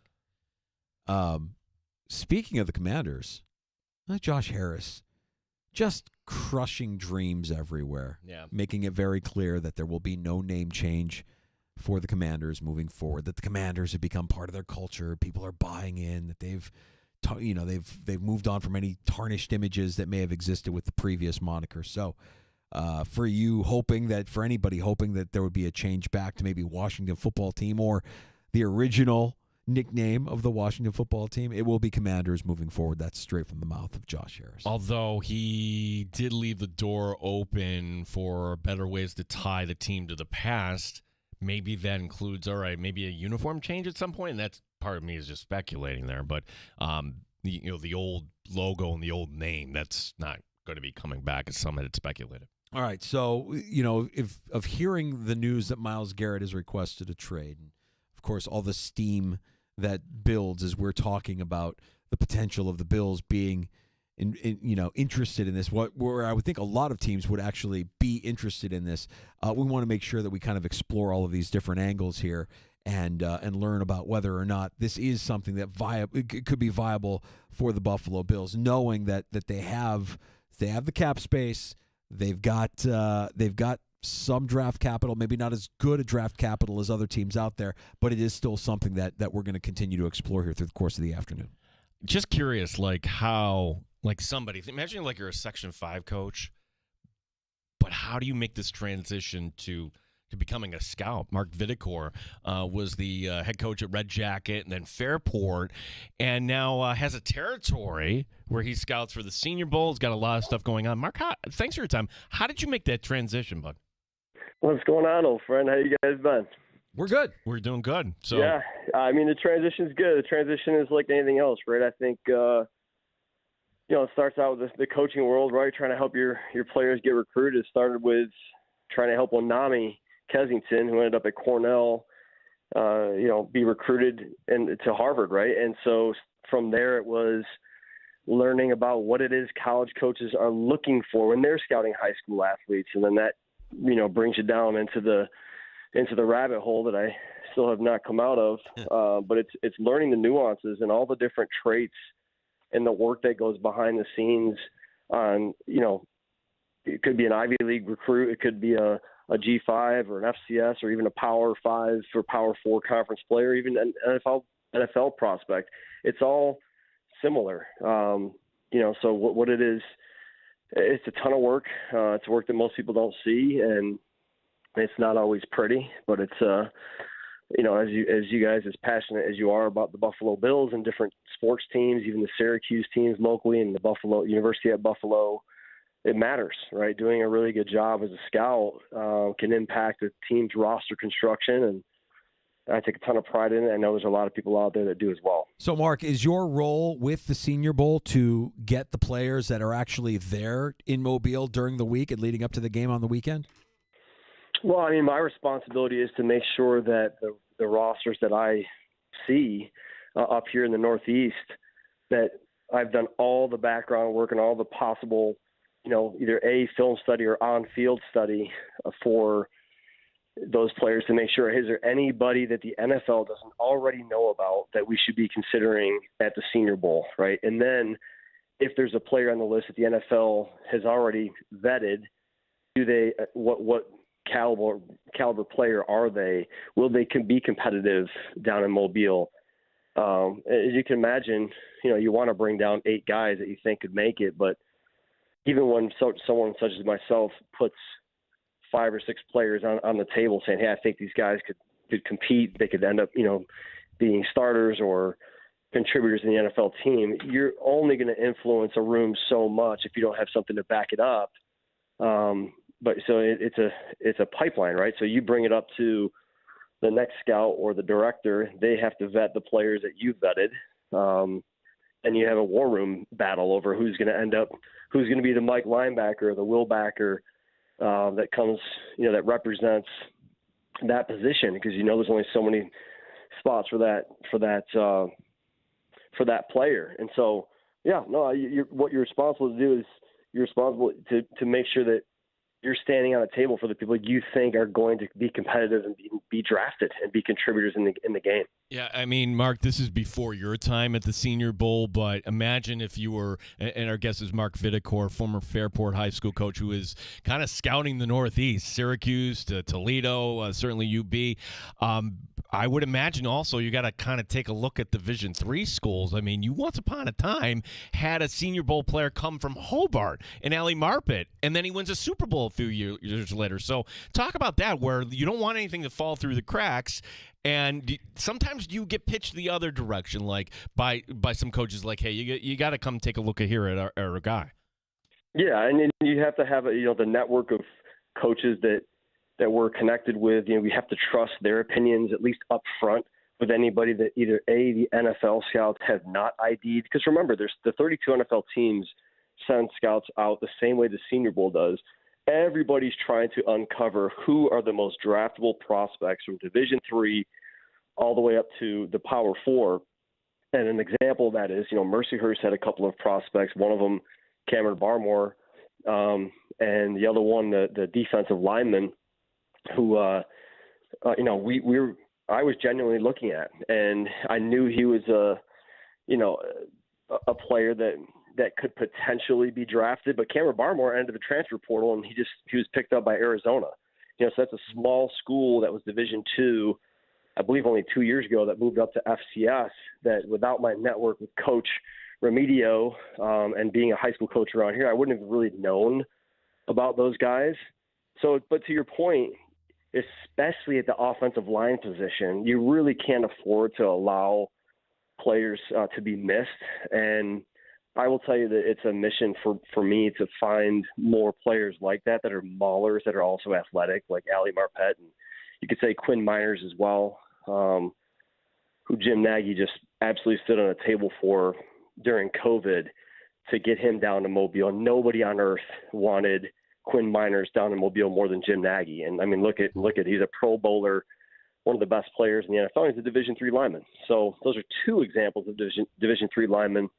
It's just hard to find people that are willing to stick their face in a block and really like sell out on the interior or really anywhere on the offensive line. So wherever you could find them, it doesn't matter if it's Division III or Division I, you don't want to lose them. Mark, I'm kind of viewing your role here, if I'm interpreting you right, and I'm a little bit jealous. I mean, it feels like you've kind of found this sweet spot. You're getting the best of both worlds. I mean, you're a Section 5 coach. You're working with kids, and you're preparing them for their next chapter in life, whether they're playing college and football in college or not.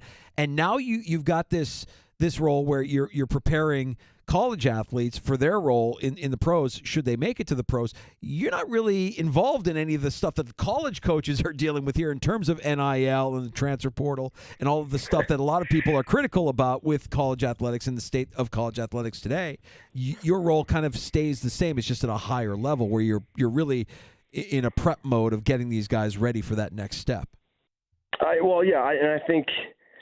think you're right. Well, it does help to have a pure slate in front of you where your only job is to do as much background work as you can on the player, on their background, on their character, any kind of athletic traits that they have that we wouldn't otherwise know about, multiple sport participation. Maybe they played basketball or they were in track and field. You're just collecting data and you're trying to help tell the story without inserting your bias too much into that. And then you're trying to, once those players end up down in Mobile, of course you're trying to coach them up about here's what to expect. Here's what you got to try to do.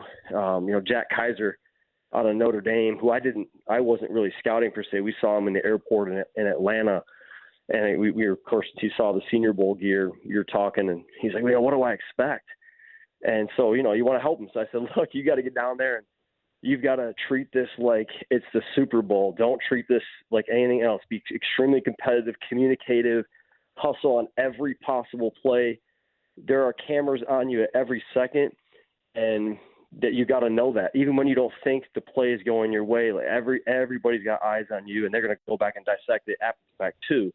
Well, Jack Kaiser ended up being the linebacker of the week. Now, I'm not saying I had any influence in that whatsoever, but you do when you do want to see the players end up down there, whether the players you help get down there or not.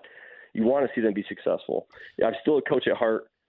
Yeah, it was fun watching Syracuse football this year, playing meaningful games. And one of those guys, LaQuinn Allen, was at the Senior Bowl. How did he do down there, Mark? He did so well. I mean, LaQuinn, he's young. He's young and he's still growing. And he's electric.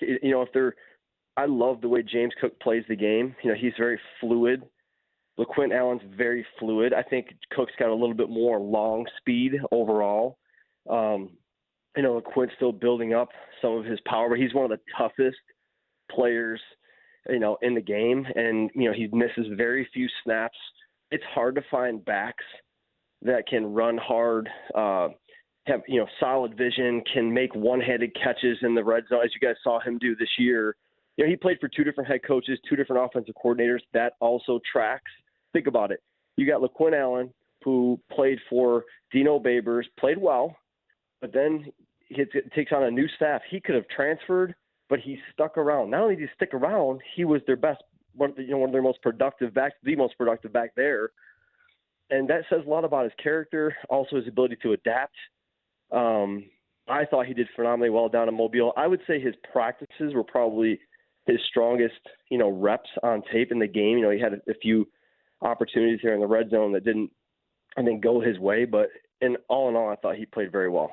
Mark, what about the quarterbacks? What'd you see out of the four? I mean, they're big name, brand name quarterbacks that were at the Senior Bowl this year, whether you're talking about Riley Leonard, who played in the national championship, Jackson Dart, Ole Miss, Dylan Gabriel's, Big Ten champion, Oregon Ducks, and of course, Alabama's Jalen Milroe. What did your eyes see out of those four prospects? I mean, it's a great question. First eye test that you see on the tape is who spent some time before they made it to Mobile throwing an NFL football. It's bigger, it's overinflated, it doesn't feel the same way that a high school football or college football feels in your hands. And it was clear as day who was more comfortable with it and who wasn't.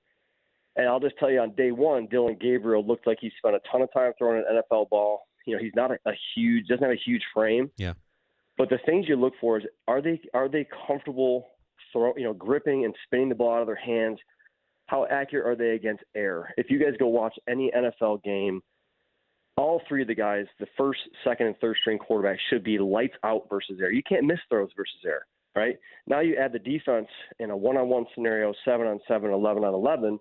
Okay, you got to work on your anticipation throws now. How do I throw to a receiver when the receiver doesn't have to see me throw it? And what Gabriel did right out of the gate, and he did it all week, and he showed it in the game, was that he knew where the receiver was going to be. The ball was out of his hands.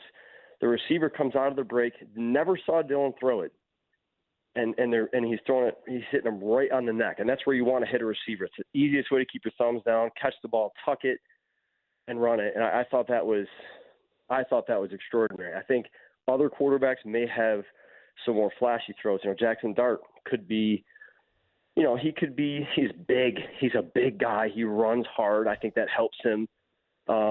He's got that arm talent where he can sling it. So I think he's going to pull in more of that attention. I think Riley Leonard is another one that I think people like to, pigeonhole him into what they believe he is, but if you really saw him live and how accurate he was throughout the week, he also made some anticipatory throws and accurate throws. If you want to talk about some moxie, nothing phases that guy. He does have a Josh Allen type personality. People, the players just love him. He's also tough, rounded, thick legs, can run. Just really, really liked watching him compete. Jalen Milrose still I think can be special. I think he's got some more time to develop. I think he's got to get a little more settled into trusting himself, trusting that you can throw the ball before the receiver sees you. That takes time, takes practice. I think he'll get there. Hennigan. You guys saw, if you saw the game, Seth Hennigan all week.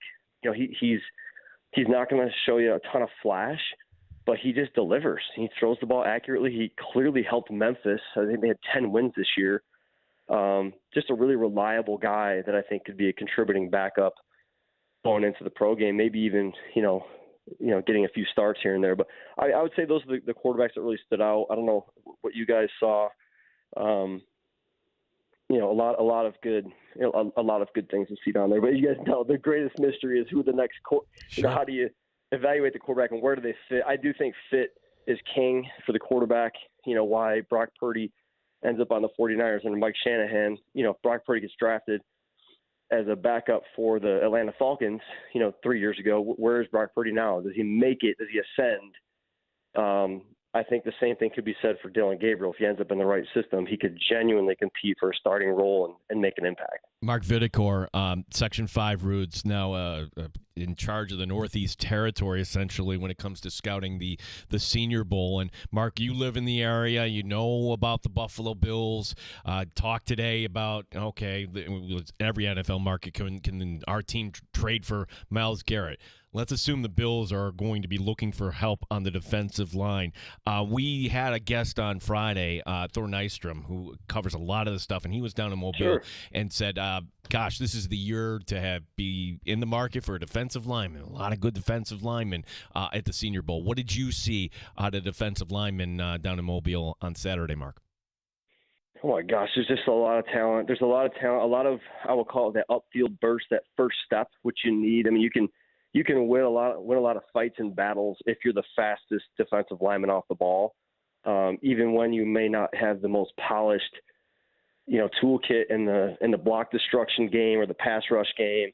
If you're the first guy off the ball and you can get to the offensive lineman sooner, you have that advantage. And we saw a ton of that in this class. A player from Toledo, Darius Alexander, really stood out as one of those guys that just had fast twitch. For a man that size, would be a high-value draft pick on the interior for really anybody, Buffalo or not. But there's a ton of talent at that position. I think there's a player from Texas that we really liked, but you can't. LSU has got talent there. I think in general you're going to see that. I don't know if you're asking about what you think the Bills should do, or if you're asking what the talent was in Mobile. I would say Alexander is the one that really jumped at us from a surprising, not necessarily surprising, but he plays in Toledo. He played against Buffalo. I actually thought Buffalo, with those two giants, Tyler Doty on the inside is one of them, as the interior O-lineman from Buffalo. I thought the Buffalo actually handled Alexander really well in that home game, and it was one of the best, one of maybe his weaker scouting tapes. But overall, I think he's a really good talent and stood out as somebody to pay attention to. Yeah. Well, Mark, there's a name that I know he's from outside of your region, but we learned of him during the week of practice last week. I don't know that he's going to be drafted by any team or not, but I think his story is fantastic, and maybe this happens more frequently than we're led on to believe. It was the player that showed up to the practice late in the week, got the call because a lot of people on the defensive line weren't going to play in the game. His name is Danny Strigo from the University of Minnesota, who shows up on the practice field. He's getting interviewed on ESPN while he's taping up his wrist, doesn't know any of the plays, hasn't done any reps. And so I hear this guy, I see this guy, Mark, and I think to myself, this is the kind of story that Sean McDermott's got to be eating up right now. He's got to love this guy's character. And then I find out that he's a state champion wrestler, Mark. This guy, I don't know how, I don't know when, and I don't know that he's good, but he will be a Buffalo Bill. Yeah, I mean, I love the passion for the wrestlers. I do think, having coached wrestling way, way back in the day, I think that the leverage that they gain, they're so comfortable in those little fights and phone booths, like they're trying to gain that balance. And great story about that scout is that the person responsible for him was Brad Jackson. He used to play for the Ravens, the will linebacker right next to Ray Lewis for the Baltimore. Yeah, he's a scout for the Senior Bowl, Brad Jackson. He's a phenomenal scout, so he played that position. He was standing on a table for him, so we were really glad he made it down. By the way, we all stand on tables to try to get different players down, but that one was a special one. I'm glad you guys are as passionate about it as we were. Mark Vidicor, from Section 5 to the Senior Bowl. Like I could pick your brain here for hours and hours. Really appreciate this. And, Mark, tell everybody how they can follow you and your work on social media here and some of the other things that you're involved with. Yeah, I mean, anytime. I mean, I love this kind of conversation, just talking ball with you guys. I'm on Twitter. I'm not the most active on socials. I wish I was, but because I'm always doing work back here. But if anyone wants to see what we do on the back end, just check out nextgenprospect.com or logic.nextgenprospect.com. Check us out. We do a ton of work on the back end too, and just roster transactions, and we manage a database through about 25 schools right now. Mark, great stuff, man. Appreciate the time. Thanks for the stories. Let's do it again soon. Appreciate you guys. Thanks so much. There he is, Senior Bowl scout. From the 585, Mark Vidicor joining us in the sports bar. And I see a little peek behind the curtain there of how these student athletes end up at the Senior Bowl and what goes into it. As far as you forget, you just think, oh, well, they're good players. They're going to be down there in Mobile. No. You've got scouts like Mark around the country analyzing every player and every play and trying to come up with a good, compelling reason as to why they should get that invite. Yeah, and not every senior gets the invite. It's not like you just show up and play in this game. So that whole process of, okay, who do we invite? Who are we leaving out? I brought up the example is before Mark's time, like, wait a second, you're hiring this kid from Hobart? What are you talking about? Well, he ends up going to the third round of Tampa, and he starts with Tom Brady later on in a Super Bowl. That's right. So, yeah. Hallie Marpet, that's right. Yeah, great stuff there. Love that conversation there as the Senior Bowl concluded over the weekend, and now it's on to the NFL Scouting Combine. But before we get to that, maybe we'll have a team stepping up for Myles Garrett. I would entertain both sides of this, but if you're going to say, no, don't do this, have a good reason. All right, we're going to get into it. And also the trade that everybody will remember where they were when they first heard of it. Yes, the Luka AD trade from over the weekend, all the different angles that we can explore there. And our guest who joined us in the 3 o'clock hour, Bill Ryder, with a very unique perspective on why this deal got done over the course of the weekend. We'll recap that as well. That's all on the way. Plus your calls at 866-4FAN, 585-866-4326.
W239BF Rochester, the sports leader. 95.7 FM and AM 950. The Fan, Rochester.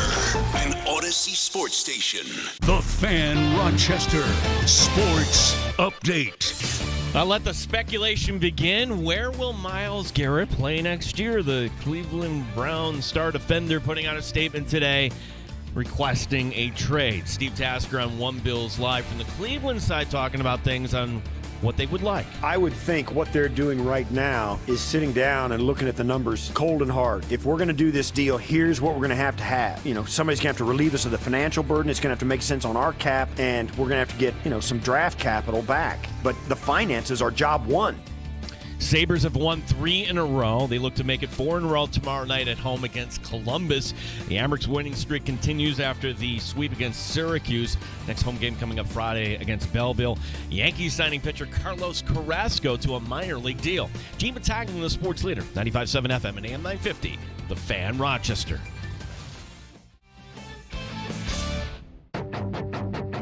The Sports Bar with Danger and Battaglia. Before we move on to the Super Bowl, we'll reset, we'll recalibrate, not make any rash decisions. Mike Danger. Racquetball is the best sport ever. I still play weekly at Screw Pickleball and get off my lawn. Gene Battaglia. Holy cow. I am dealing with a top 20 programmer in the nation. Again. Somebody that has a mind for radio. I'm actually concerned you're going to hustle me. You would never hustle me, Danger. You wouldn't hustle me. Myles Garrett has requested a trade from the Cleveland Browns. He wants to play somewhere else. We came to New Orleans. We thought this was going to be football 24/7. And what happened? The NBA swooped in. On the heels of Luka for AD, we've got the Aaron Fox to the Spurs, Zach LaVine to the Kings, and a deal that also involved the Bulls and multiple first-round picks. Jimmy Butler is trying to force his way to the Phoenix Suns. 95.7 FM and AM 950, The Fan, Rochester. My anticipation expectation is that he'll have a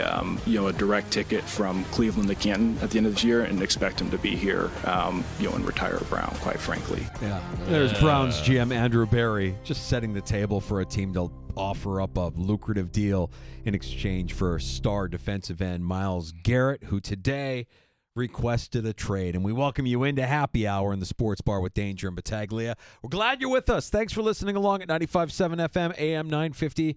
Get us on your smart device when you ask it to play 95.7 The Fan. We've got the video stream up and rolling as well. Our channel, The Fan Rochester, on YouTube. We're also streaming on Twitch at The Fan Rochester. There's one thing in this trade demand. By the way, the trade demand, this reads almost like Danger. Hey, I want to thank the school that I went to. Now I'm going into the portal. Yeah, I want to thank the fans, everything. Honestly, it just like you don't see this normally, not from one of the best players in the game, but you played that soundbite. This was Garrett, part of this, and there's one line that jumps out to me. The goal was never to go from Cleveland to Canton. It has always been to compete for and win a Super Bowl. Yeah. All right. So all that being said, the floodgates are open, and I imagine that they're fielding calls, even though they're saying they're not fielding calls, not even for 2 first-round draft picks. Well, all you're telling me with that is that 2 first-round draft picks is the opening floor. That's the floor of any deal that you'll accept. This should be welcomed by the Browns because it's not just the Bills who are going to be in the market.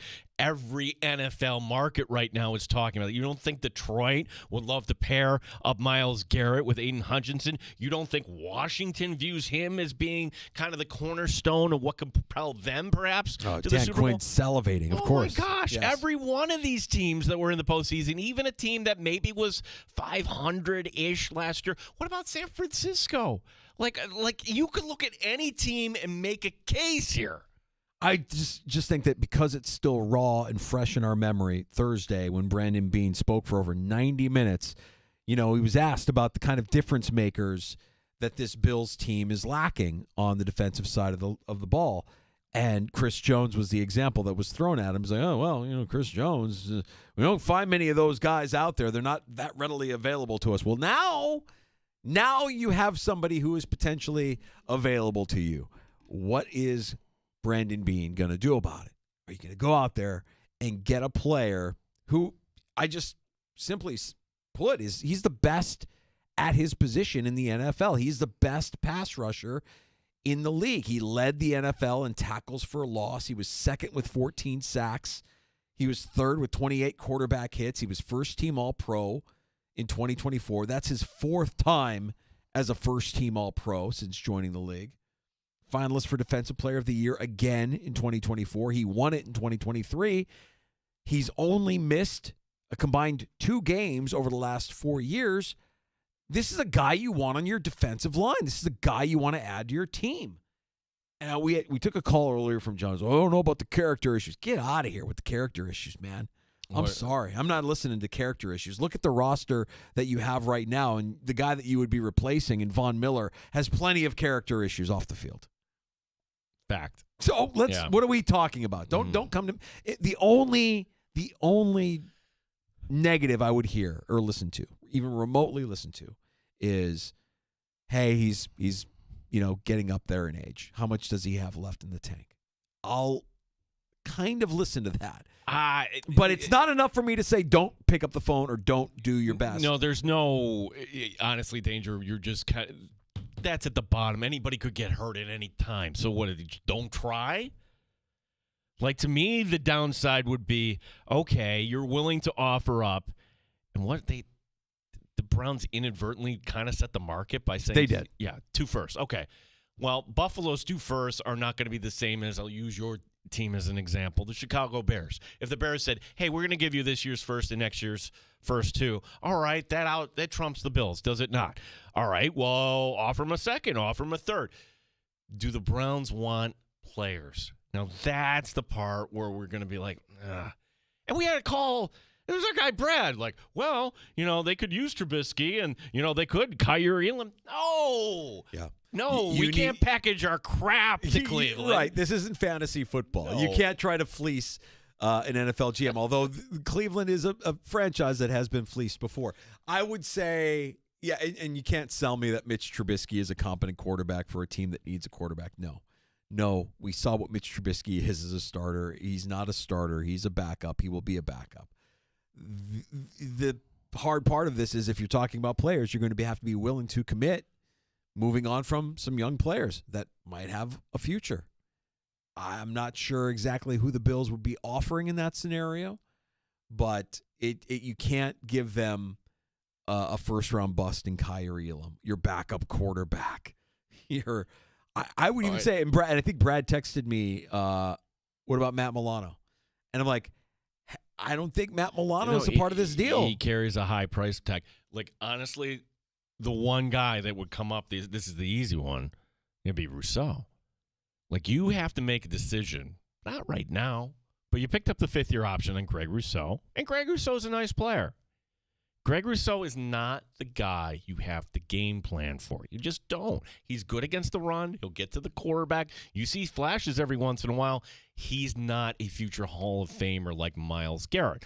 All that being said, Danger, I don't want to include Greg Rousseau in any part of a trade. I would want to see at least for 1 year. What would this look like having bookend guys like that? Holy cow. Then Greg Rousseau, you will hit it big, my friend, because you will get double-digit sacks. Right. You will see not have somebody chipping on you. You will get to the quarterback if you have Myles Garrett on the other side. And if you want to talk about windows, I mean, is there no better window to go all in than a year where you have a little bit more flexibility with your cap space, you have your quarterback still in his prime, and you have 1 more year left in the old stadium before you move into the Palace across the street? Go all in now. Now is when you go all in. You have to. Yeah, now is when you go all in. So, what would it look like for a team trading for Myles Garrett? A team trading for Garrett would only be on the hook for $5 million in cap space, less than $19 million in cash for this upcoming season. That's before you talk about having that contract extension that you would need in place before you cut a deal for Myles Garrett. Right now, the highest paid pass rusher in the league is Nick Bosa, the 49ers. He makes $34 million a year. So what does Garrett get if he's signing with a new team? You're not getting less than $34 million per season if you're Myles Garrett. Would you do it for 4 years, $140 million? $90 million guaranteed. Somewhere in that neighborhood? I will tell you there is an advantage if a team were to trade for Myles Garrett. There would be an advantage to getting a deal done sooner rather than later. We know Dallas's history of dragging their feet when it comes to paying their stars. Micah Parsons will reset the market. If you sign Myles Garrett after Micah Parsons, you're paying more for Myles Garrett after Parsons resets the market. You got to move on this. I remember we had Brandon Bean on our set at Fisher. It might have been the first time we ever had him, and he mentioned how when this team started acquiring talent, who we pay when, everybody's going to be taking note of that. Would you be at all concerned, Danger, that you're going to bring in a Myles Garrett before you take care of Terrell Bernard, Khalil Shakir, Taron Johnson, James Cook? Like you're going to say... To me, I wouldn't be concerned because... I'm not concerned about any of that. I think everybody knows who Myles Garrett is. He's a Hall of Famer. And everybody knows what he brings to the table. And if you're a player on this team that has a problem with that, then we've been fed a lot of crap from this team. Oh, these are football guys. This culture. No. Y'all want to win? This is the kind of player you have to make a move on. It's a game changer. What would the Bills' cap space look like after they trade for Garrett? You would assume that if they were to trade for Garrett, Von Miller would hit the bricks. That would clear $8 million in cap space. And then his cap hits for 26 and 27 would also come off the books. So you've got the cap space to make it work. And then you would have to continue to kind of like negotiate, make some moves with guys like Rousseau, Oliver, Taron Johnson. You've got the Josh Allen extension that we've talked about this offseason. What do you do with James Cook? Work all of that out. You have the cap space. I think you could make this work if you're the Buffalo Bills. Well, Matt bringing up, and I will listen to the counterpoint. Anybody that wants to, give us a call, 866-4FAN. You can hit us up on X at The Fan Rochester. Matt, is it Von Miller, the situation all over again?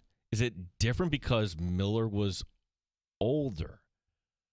Miller was a couple years older. Yeah. Miller had a couple championships under his belt. Myles Garrett would be 30. I'll acknowledge that. And I would say this, Matt. 30 at the end of this? Entering this year. Entering this year, he's going to be 30. He's going to be 30. We talk about the window all the time. Like, you got to do something to get past this. This would be it, would it not? Because if you don't get Myles Garrett, where does he go? Oh, he'll go to Washington or Detroit or San Francisco. What if he went to the Chargers? What if he went to the Chiefs? Right. The Chiefs' defensive line. Can you imagine if you have Chris Jones, Karlaftis on one side and then Myles Garrett on the other? Oh, no. Are you kidding me? Can't happen. Look, I just think if you're going to say what you said for over 90 minutes last week, as your season came to another disappointing end, your actions will speak louder than your words. If you're Brandon Bean, and this is a possibility, don't lose out. Go get the guy that everybody knows would be a difference maker for this team. It would be like kind of a two-step approach, right? Like, okay, we're going to agree on the compensation, but now we've got to negotiate with Garrett. You can't have – this is the mistake the Jets made. How the Jets traded for Hassan Reddick, but then didn't have the contract conversation. Still blows my mind. Still blows my mind. And oh, by the way, this is all part of a bigger conversation that we've been having all day today. That if you really want something to be hidden, if you wanted to negotiate in the shadows and not have it become public knowledge, it can be done in professional sports. Who woke up on Sunday morning finding out that one of the most, if not the most explosive trade in the history of the NBA had just occurred, and we heard nothing about it leading up to it? So if you listen to our station, you hear Bill Ryder. He hosts Ryder Than You, 10 to noon Eastern time, and he's got an NBA background, cover the Heat, host an NBA podcast, really kind of dialed-in guy, and we had him on today. One of the reasons we had him on, like LeBron James. LeBron attacks him on social media, calling him a clown and a liar. Yeah. Why did he get so defensive, LeBron? Why? I'm trying to figure out how this went down because I believe the first thing is weird, very weird. The Mavs didn't shop Luka.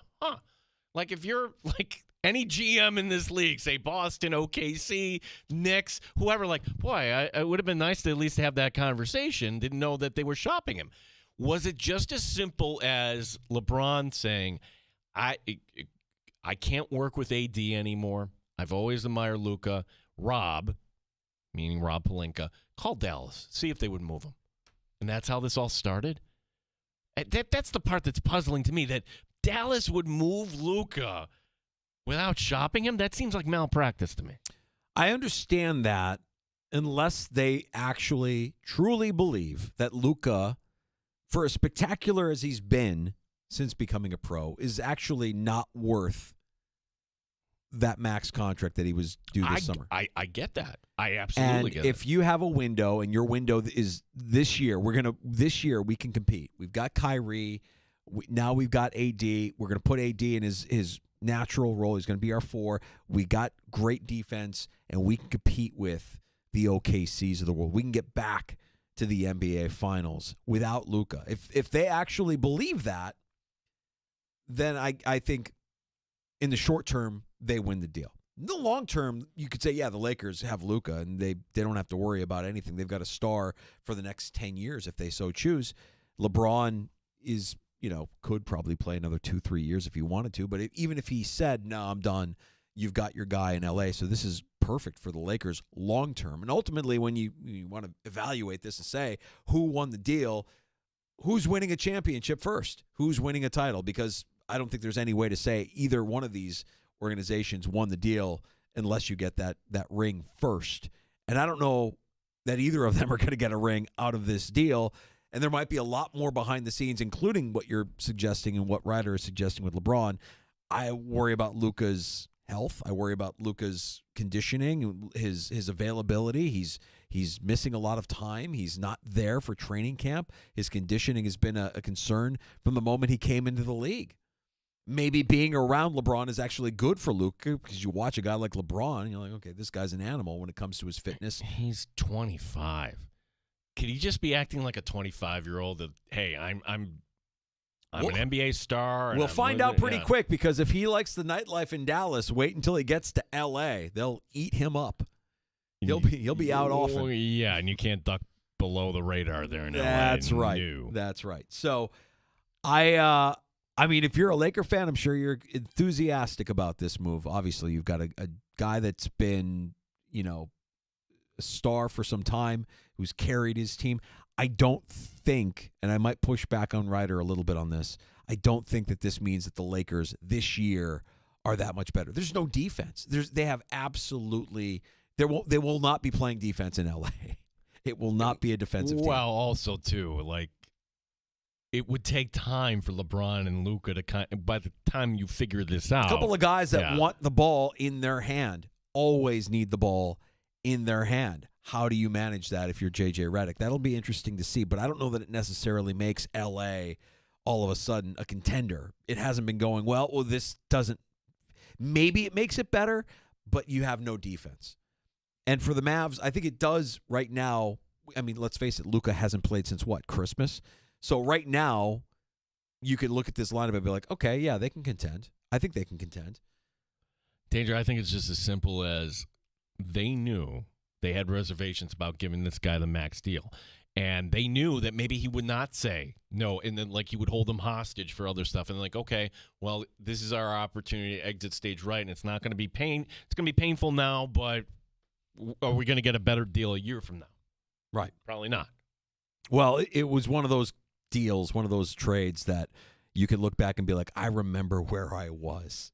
Like, I will. I'll always remember. You will. Who said that? Like, you'll remember where you were when 9/11 happened. You'll remember when Kennedy got shot. Yeah, I'm not comparing it to those things like the guy on who was the meathead that did that on oh gosh, it was some on NFL NFL Good Morning NFL. Oh, who was it? It was a Take of the Year nominee. It was, and I'm trying to remember where it was. Who said that? Oh, it was Sean O'Hara. Yeah. You remember when Brady retired? Yeah. Which, by the way, I do not remember where I was when I officially No. heard that Brady retired. But Sean O'Hara seemed to believe that this was monumental, like on the same level as a 9/11. This is a huge moment, not just for Tom Brady, not just for the NFL, but like for all of us. You know, look. People remember where they were when JFK was assassinated. You remember where you were with 9/11. Can I tell you something? Can I interrupt you real quick? His first start was a week after 9/11. That's how long ago he's been playing. I came out the same year as him, 2000, and he's still playing. 23 years. That's a long time. But I'm going to remember this. Like, I'm going to remember who I'm with. Kyle's going to remember he was in Vegas. You're going to remember where you were when Tom Brady announced his official retirement. And it sounds like this one's for real. I completely forgot. No, I don't know where I was when Tom Brady announced his retirement. Completely Could not tell you. But, Sean O'Hara, by the way, what makes that audio fantastic is Schrager jumping in right away. Yeah, Schrager's like, oh, boy. Whoa. This guy doesn't know what he's saying. Nope. Let me help you out. Well, I do think that this is one of those deals where, when you heard it, you're like, really? You did a double take and then a triple take, and then you had to go back and make sure that Shams wasn't being hacked and this wasn't something that was just being made up out of thin air. I mean, it feels like the kind of deal that you would make in NBA 2K, and yet here we are talking about a star player, Luka Doncic, going to an organization that has a history of doing this kind of stuff, the LA Lakers. Mm-hmm. All right, we got to get to a round of shots here next in the Sports Bar. Yeah, so things we didn't get to. Just from baseball note today, like, you think it's okay for a major league umpire to have a betting app? Oh. Well.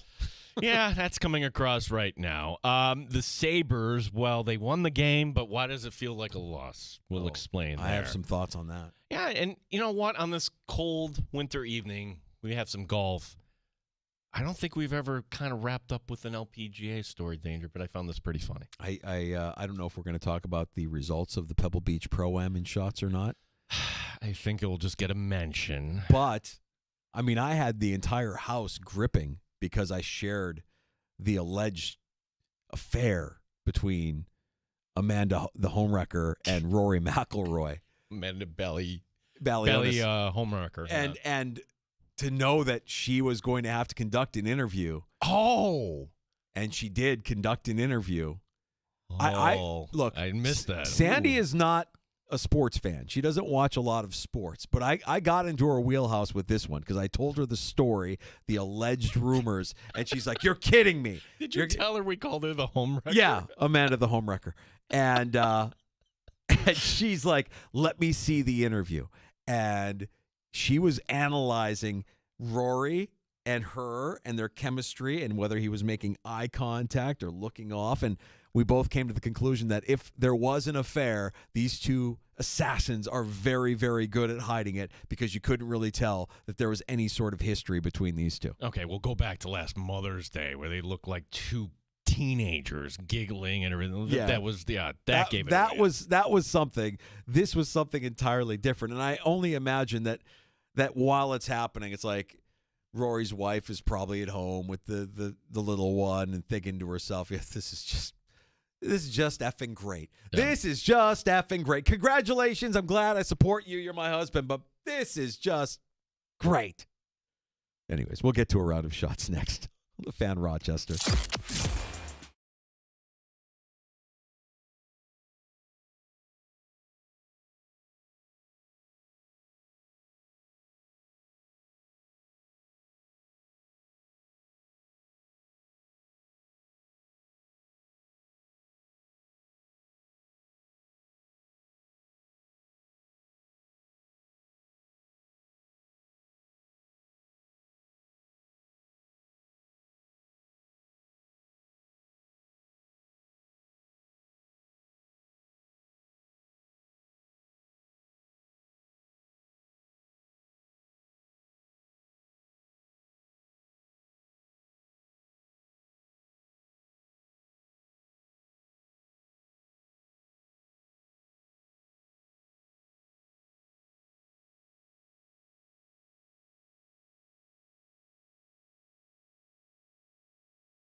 Sports Update. Bills fans have to be excited about the possibility. Could the Bills trade for Myles Garrett? The Cleveland Brown defender putting out a statement today requesting a trade. Chris Brown today on One Bills Live on what a package could look like. Well, I would think for a team like the Bills, who are drafting at the bottom of the round, you probably have to trade your 1, your 2, and maybe a player because you're picking so late in the draft, round-wise, that there's not as much value to your draft capital as other teams. This just in, Isak Rosane, Rochester Americans, well, he just got the call up to the Buffalo Sabres. The Sabres have won 3 in a row. They look to make it 4 in a row tomorrow night against Columbus. The Amerks are back home Friday against Belleville. Rochester getting the weekend sweep over Syracuse. The Yankees today signing pitcher Carlos Carrasco to a minor league deal. Gene Battaglia, the sports leader, the Fan Rochester. Rochester's home for live sports and the best sports talk anywhere. The Sports Leader, 95.7 FM and AM 950. The Fan, Rochester. Good for Rosie. Excited for him. That's, he's going to miss out on the AHL Skills Challenge tonight, I guess, because of the call-up. We'll see what happens if it's an extended stay up there. Would he rather be playing up with the Sabres or doing? I believe he would rather be playing with the Sabres and figure eights or whatever. Getting some ice time as soon as tomorrow night. It's time for a round of shots here in the sports. Yeah, we've been talking a lot about this NBA trade. Luka Doncic only played 22 games this season. He's been out since suffering a calf strain on Christmas Day. Conditioning was a reason cited by Dallas GM Nico Harrison for the blockbuster trade. This, of course, in exchange for Anthony Davis. But other thing, too, people are keying in on in Big D, culture. Culture was repeatedly mentioned. Says the Dallas GM, we've had a vision and the culture that we want to create here since we've been here. Okay. So how does he not fit into that culture? What do we take away from that? Or is culture just a shield for we don't want to pay the guy the max deal this summer? Yeah, you be the judge, and then we're all kind of digging cheap. up all the video. But it's funny, never would have paid attention to this. So Michael Finley, if you grew up in the 90s, like great player for Dallas, and what Mark Cuban would do was like, hey, you want a job? Well, Michael Finley still is the VP there. That video of Luka having a beer taken away by Michael Finley, it's not like joking and ball busting there. It's like, no, you're not drinking this. And that's right. And Luka doesn't put up a fight there. Right. Oh, it's almost as if it's probably happened more than once. Like if like they've told him multiple times, "Hey man, yeah, you want to cut back on the IPAs? What do you think?" What would happen? Like we go to Three Heads the next time. If I took away your beer, Danger, what you would get you punched do? in the face. Yeah. You get. I mean, usually you take a grown man's beer away from him and don't give it back. Yeah, we're gonna throw hands. Luka just kind of took it. He kind of looked at it like, okay, rolling his eyes. And I don't know. I just kind of believe that that's probably been a sore subject there that, here's a guy that's missing all this time. He hasn't been available. He's missing his preseason. He's showing up out of shape, and he's more about the party and the lifestyle than he is about the game. Now, when he's out there, he's spectacular. We saw what he did last year. I mean, he carried that team in the finals, and he had some really, really amazing games through the postseason last year. Your Lakers, long-term, you've got your star. You're good. But I would also hope that with that comes this notion that he'll take his profession a little bit more seriously, and maybe I know that there's a difference in culture between what we expect out of our athletes and what Eastern European athletes how they might want to live their life. But, you're in L.A. now. And this is the L.A. freaking Lakers. They're going to take it a little bit more seriously. You're working you're working for LeBron now. Correct. Your LeBron is not going to tolerate, and part of me wonders if LeBron just got tired of AD and ran him off. Well, it's funny. That was the story from Bill Ryder from Ryder Than You here on the Fan Rochester, who joined us earlier. He stands by his reporting. He's like, look, if something like this doesn't make sense, it's probably because there are elements of this that we don't know or that that aren't being shared. And one of those elements could just be LeBron got tired of AD, move off of this guy. I don't want my name attached to it. Get us Luka. And that's exactly what happened. De'Aaron Fox did get traded last night. He goes from Sacramento to San Antonio, where now he'll pair with Victor Wembanyama. Zach LaVine goes from Chicago to Sacramento as part of this three-team trade. The NBA trade deadline Thursday. I mean, there's no other trade that's going to matter in the NBA. I mean, these are all pieces, and that's what also made this interesting. Is normally when a star gets dealt, it's for little pieces. It's for guys. This is a star for a star. I've never seen anything like this. Well, you mentioned, and when we talked to our guy Bill Ryder earlier, okay, Jimmy Butler's still in Miami, but now he only wants to go to Phoenix, and to make this happen, Bradley Beal has to get moved. If I'm Bradley Beal, I'm like, no, F you. I'm not going to waive my no trade. Right. What's it worth to me? So that's what's holding all that up. Yeah. And every deal that gets done between now and the trade deadline. Oh, who cares? The giant Francesa to me. KD might make my ears perk up a little bit, but even then, I'm like, going back to Golden State. I'm right. I think that I don't know that we'll ever. I mean, that deal Saturday night that was historic. That was memorable. This is the Lindy Ruff we were all hoping to get when he came back to Buffalo. I didn't watch the replay of it till after the game. Definitely a hit that you don't like. The penalty was well-deserved. I know I had a couple guys that wanted to go after him right away, a couple guys. And where we were at in the game, there was going to be a time we were going to even the score. People on the outside who would see that play, Lindy, would come to the conclusion that your team would not... Let's go. Next question. How frustrating is it, though? It's a match penalty, and the guy left, so you didn't even get a chance. He's gone for the year, and you don't play him. Well, then you pick another guy. Pick another guy. Pick any guy then. Next question. BS. Next Yeah. question. Yeah, we had to mute that out. I have so many thoughts on this. And for Lindy reacting the way he reacted is all fine and good in a press conference. The reality is your guys didn't do jack. You guys didn't do jack. You had two guys that were ready. They didn't. They didn't. Why? Why? Because this is an unserious team. This is not an NHL team. This is a collection of NHL players who are not a team. They are not. The hardest part for me is somebody who played as a kid. Remember growing up, and I remember so many times where a opposing player would take liberties or a cheap shot would happen, and you go after that guy. You don't even think about it. Your blood boils, and your instincts take over. This is your leader. This is Tage Thompson. Yes. It's an elbow to the head that Stefan Noesen is clearly following through. They give him a match penalty. So, okay, you're ejected. But as Lindy said, well, then somebody else has to pay the price for that. I just compare it to the Amerks. Hey, the Amerk goaltender got run by Hartford. We're going to remember this. 2 months later, game in Connecticut. It's on.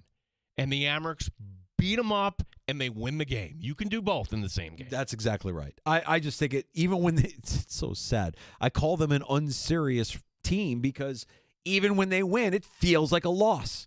And their actions are their actions. You can have a blustery head coach who, if he was out there, he would take action. I don't care.